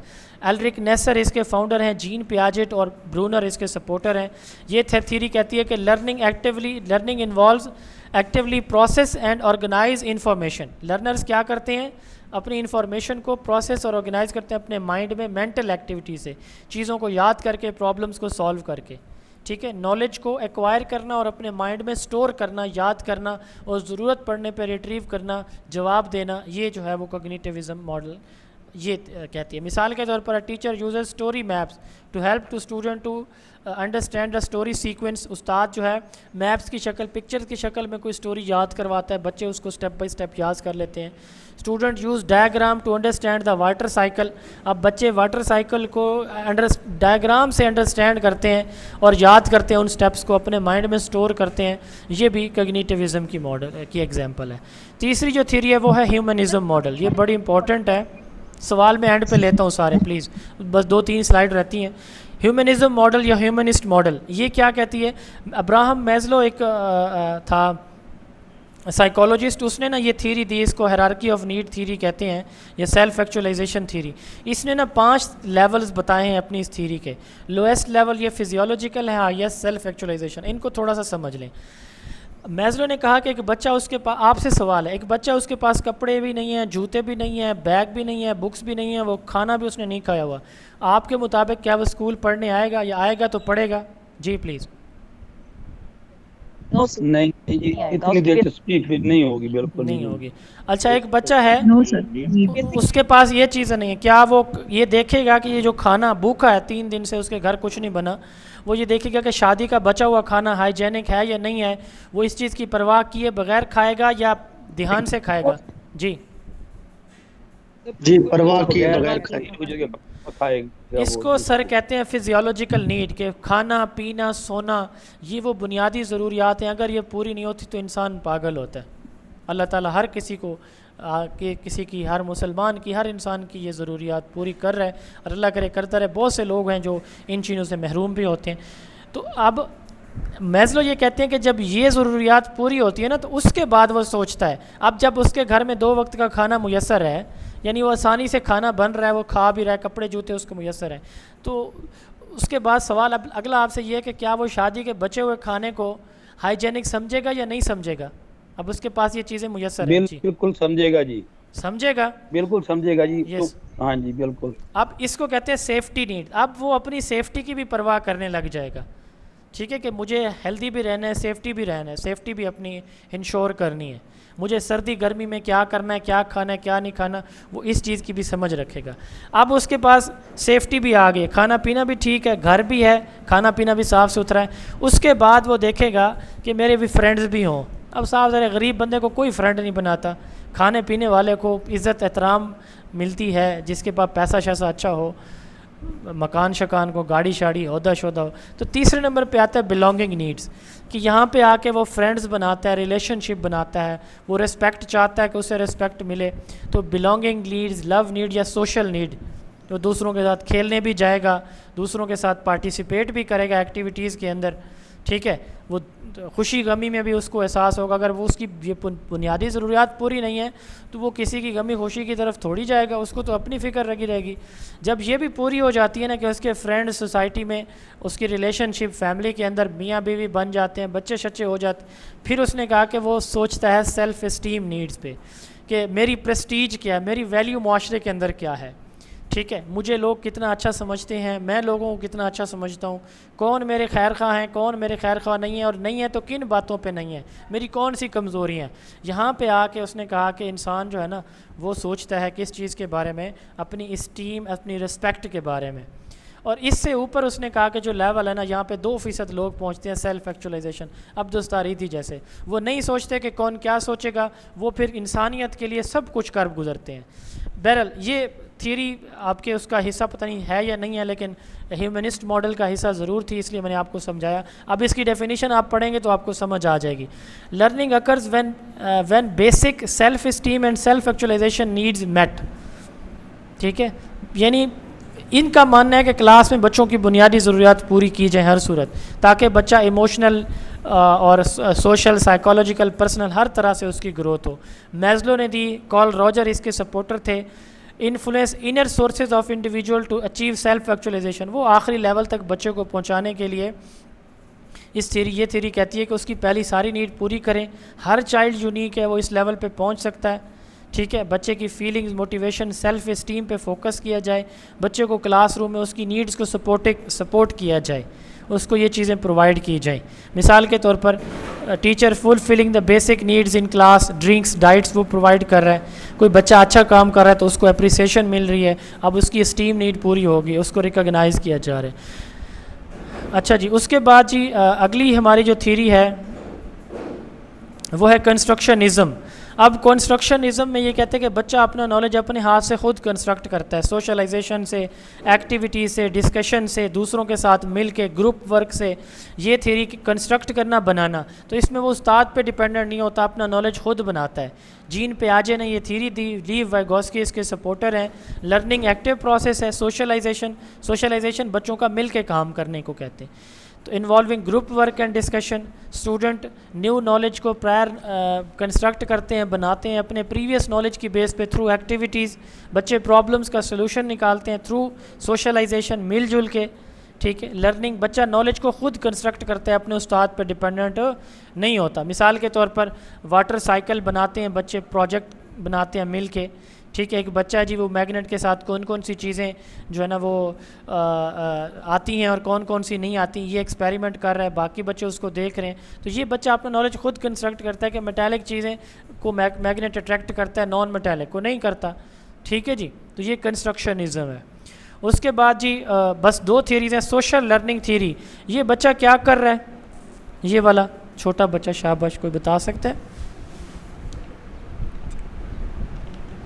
जी? देख रहा है, बड़ों से सीख रहे हैं, सोसाइटी से सीख रहे हैं, ये इमिटेट कर रहे हैं। इमिटेशन इसको कहते हैं, इसको कहते हैं social learning, observational learning. Albert Bandura ने ये थ्योरी दी। इसका ये मानना था कि बच्चे जैसा किसी को देखते हैं ना करता हुआ, वैसे ही करते हैं। अब ये फ़ोन पे लगा हुआ है, इसने हाथ में कुछ और पकड़ के वैसे ही उसी तरह स्टाइल कर रही है बच्ची, ये नमाज़ पढ़ रही है, वैसे करें। दूसरों को ऑब्ज़र्व करता है बच्चा, जैसे वो करते हैं वैसे कॉपी करता है। मैं अपनी बात बताऊं, मेरी दादी, अम्मी, अब्बू, वाले साहब मेरी दुनिया से चले गए पिछले साल जुलाई 19 को। अल्लाह ताला उन पे करोड़ों रहमतों का नज़ूल फरमाए, उनकी मग़फ़रत फरमाए, दर्जात बुलंद फरमाए। 5 वक़्त के नमाजी थे, तहज्जुद गुजार थे। आमीन। मैंने नमाज़ उनसे सीखी है, वो नमाज़ पढ़ते थे, उनको देख के अल्हम्दुलिल्लाह, ये कोई उसमें पता नहीं उसको कोई नेगेटिव ले, शायद 5 वक़्त में नमाज़ पढ़ता हूँ और बाजमात मस्जिद में जाके पढ़ता हूँ, पूरी कोशिश होती है। और ये मैंने अपने वालिद से सीखी बात, वो जाते थे मस्जिद में। ये होती है ऑब्जर्वेशनल लर्निंग। आपको भी चाहिए अपने बच्चों के लिए मिसाल बने, ताकि आपके बच्चे आपको इमिटेट करें। सारा दिन मोबाइल देखेंगे तो बच्चों का माइंड भी वैसा ही होगा। Observing other and imitating their behaviour, Albert Bandura ने दी। इसने कहा कि बच्चे दूसरों को फॉलो करते हैं, मॉडल्स को, वो पेरेंट्स हो सकते हैं, टीचर हो सकते हैं। तो रोल मॉडल जो टीचर है या पेरेंट है, वो रोल मॉडल होते हैं, उनका बिहेवियर इन्फ्लुएंस करता है, ठीक है। मिसाल के तौर पर थैंक यू बोला उस्ताद ने, तो बच्चे ने भी थैंक यू बोलना सीख लिया। वालिद ने बोला, वैसे वालिद ने नमाज़ पढ़ी, बच्चे ने पढ़नी शुरू कर दी। लास्ट स्लाइड है, यकीनन आप लोग आज बहुत थके हुए होंगे जी। ये है जी कनेक्टिविज़म। अच्छा नहीं थके, चले मैं थक गया हूँ, मेरा काफ़ी टाइम हो गया। अच्छा जी, ये लास्ट स्लाइड है जी, कनेक्टिविज़म। अब ये कनेक्टिविज़म जो है ना, ये क्या होती है, सेकंड लास्ट स्लाइड है। कनेक्टिविज़म कहते हैं कि ये मॉडर्न थ्योरी है। ये थ्योरी वही बात करती है जो अभी हमने कंटेम्प्रेरी मॉडल या उनकी आर्गुमेंटेड की बात की। जॉर्ज साइमन स्टीफन डाउन इसके सपोर्टर और फाउंडर हैं। वो ये कहते हैं कि टेक्नोलॉजी को क्लास के अंदर आप ले आएँ तो बच्चा लर्न करता है टेक्नोलॉजी से, बच्चा सीखता है एडवांस चीज़ों से, इंटरनेट से, ग्लोबल रिसोर्सेज से, ठीक है। तो अब चूँकि टाइम कम है इसलिए फिर मैं स्किप नहीं कर सकता था इस लेक्चर को। तो साफ ज़ाहिर है कि आप लोगों के लिए ये वक्त बड़ा क्रूशल है, क्रिटिकल है।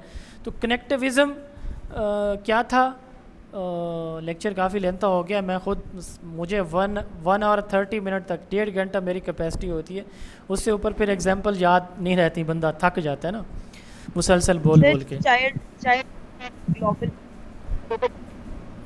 अच्छा, मैं सवाल एंड पे लेता हूँ। कनेक्टिविज़म ये है कि मॉडर्न टेक्नोलॉजी को क्लास में लेकर आएँ, इंटरनेट, टैबलेट, लैपटॉप उनको दें। बच्चे के जो भी प्रॉब्लम है वो खुद ऑडियो देखे, वीडियो देखे, पिक्चर देखे, डॉक्यूमेंटेड देखे, एनिमेटेड वीडियोस, कुछ भी देखे, वो टेक्नोलॉजी से अपने नॉलेज को खुद एक्सप्लोर करके डिस्कवर करें। अब देखें ना, एक एजुकेशन है, आप उसको 10 वेबसाइट से देखेंगे ना, उसकी एग्जाम्पल आपको मुख्तलिफ एग्जाम्पल मिलेंगी। तो इससे बच्चे का माइंड एक्सप्लोर होता है, ठीक है, तो ये इसकी एग्जांपल है कि मॉडर्न टेक्नोलॉजी को आप क्लास के अंदर लेकर आएँ। लास्ट स्लाइड है जी मोटिवेशन। मोटिवेशन बेसिकली वो फोर्स या रीज़न होती है जो हमें बताती है हमने कोई काम कब और क्यों करना है। जैसे इस वक्त आप सब मोटिवेटेड हैं और ये आप सब की इनर मोटिवेशन है कि मैं बनना चाहता हूँ हेड टीचर, अल्लाह ताला बनाएंगे इंशाअल्लाह ताला। तो motivation the reason why we do something, आप क्यों पढ़ रहे हैं, कुछ बनना चाहते हैं, अल्लाह ताला बनाएंगे इंशाअल्लाह ताला। वो रीज़न, वो फोर्स या फैक्टर जो हमें किसी भी काम को करने के लिए ट्रिगर करती है, वो मोटिवेशन कहलाती है। ये दो तरह की होती है, इंट्रिंसिक एंड एक्सट्रिंसिक। तो बच्चों को हमने इंट्रिंसिक मोटिवेशन देनी होती है, ठीक है, कि वो खुद डिस्कवर करें चीज़ों को, खुद समझें, खुद फॉरवर्ड हों, खुद अपवर्ड हों, ठीक है। तो इंट्रिंसिक मोटिवेशन इनसाइड मोटिवेशन है, जब कोई बच्चा, कोई इंडिविजुअल ख़ुद से, अपनी पसंद से, अपने शौक़ से कुछ करना चाहता है, ये इंट्रिंसिक मोटिवेशन है, ये बाहर से नहीं आती, अंदर से आती है। एक्सट्रिंसिक मोटिवेशन ये आउटसाइड के किसी दूसरे को देख के हम जब कुछ करना चाहते हैं, कुछ सीखना चाहते हैं, आगे बढ़ना चाहते हैं, उसकी कामयाबी को देख के हम भी कामयाब होना चाहते हैं, तो ये एक्सट्रिंसिक मोटिवेशन होती है। जी, टॉपिक ख़त्म, सवाल पूछ सकते हैं।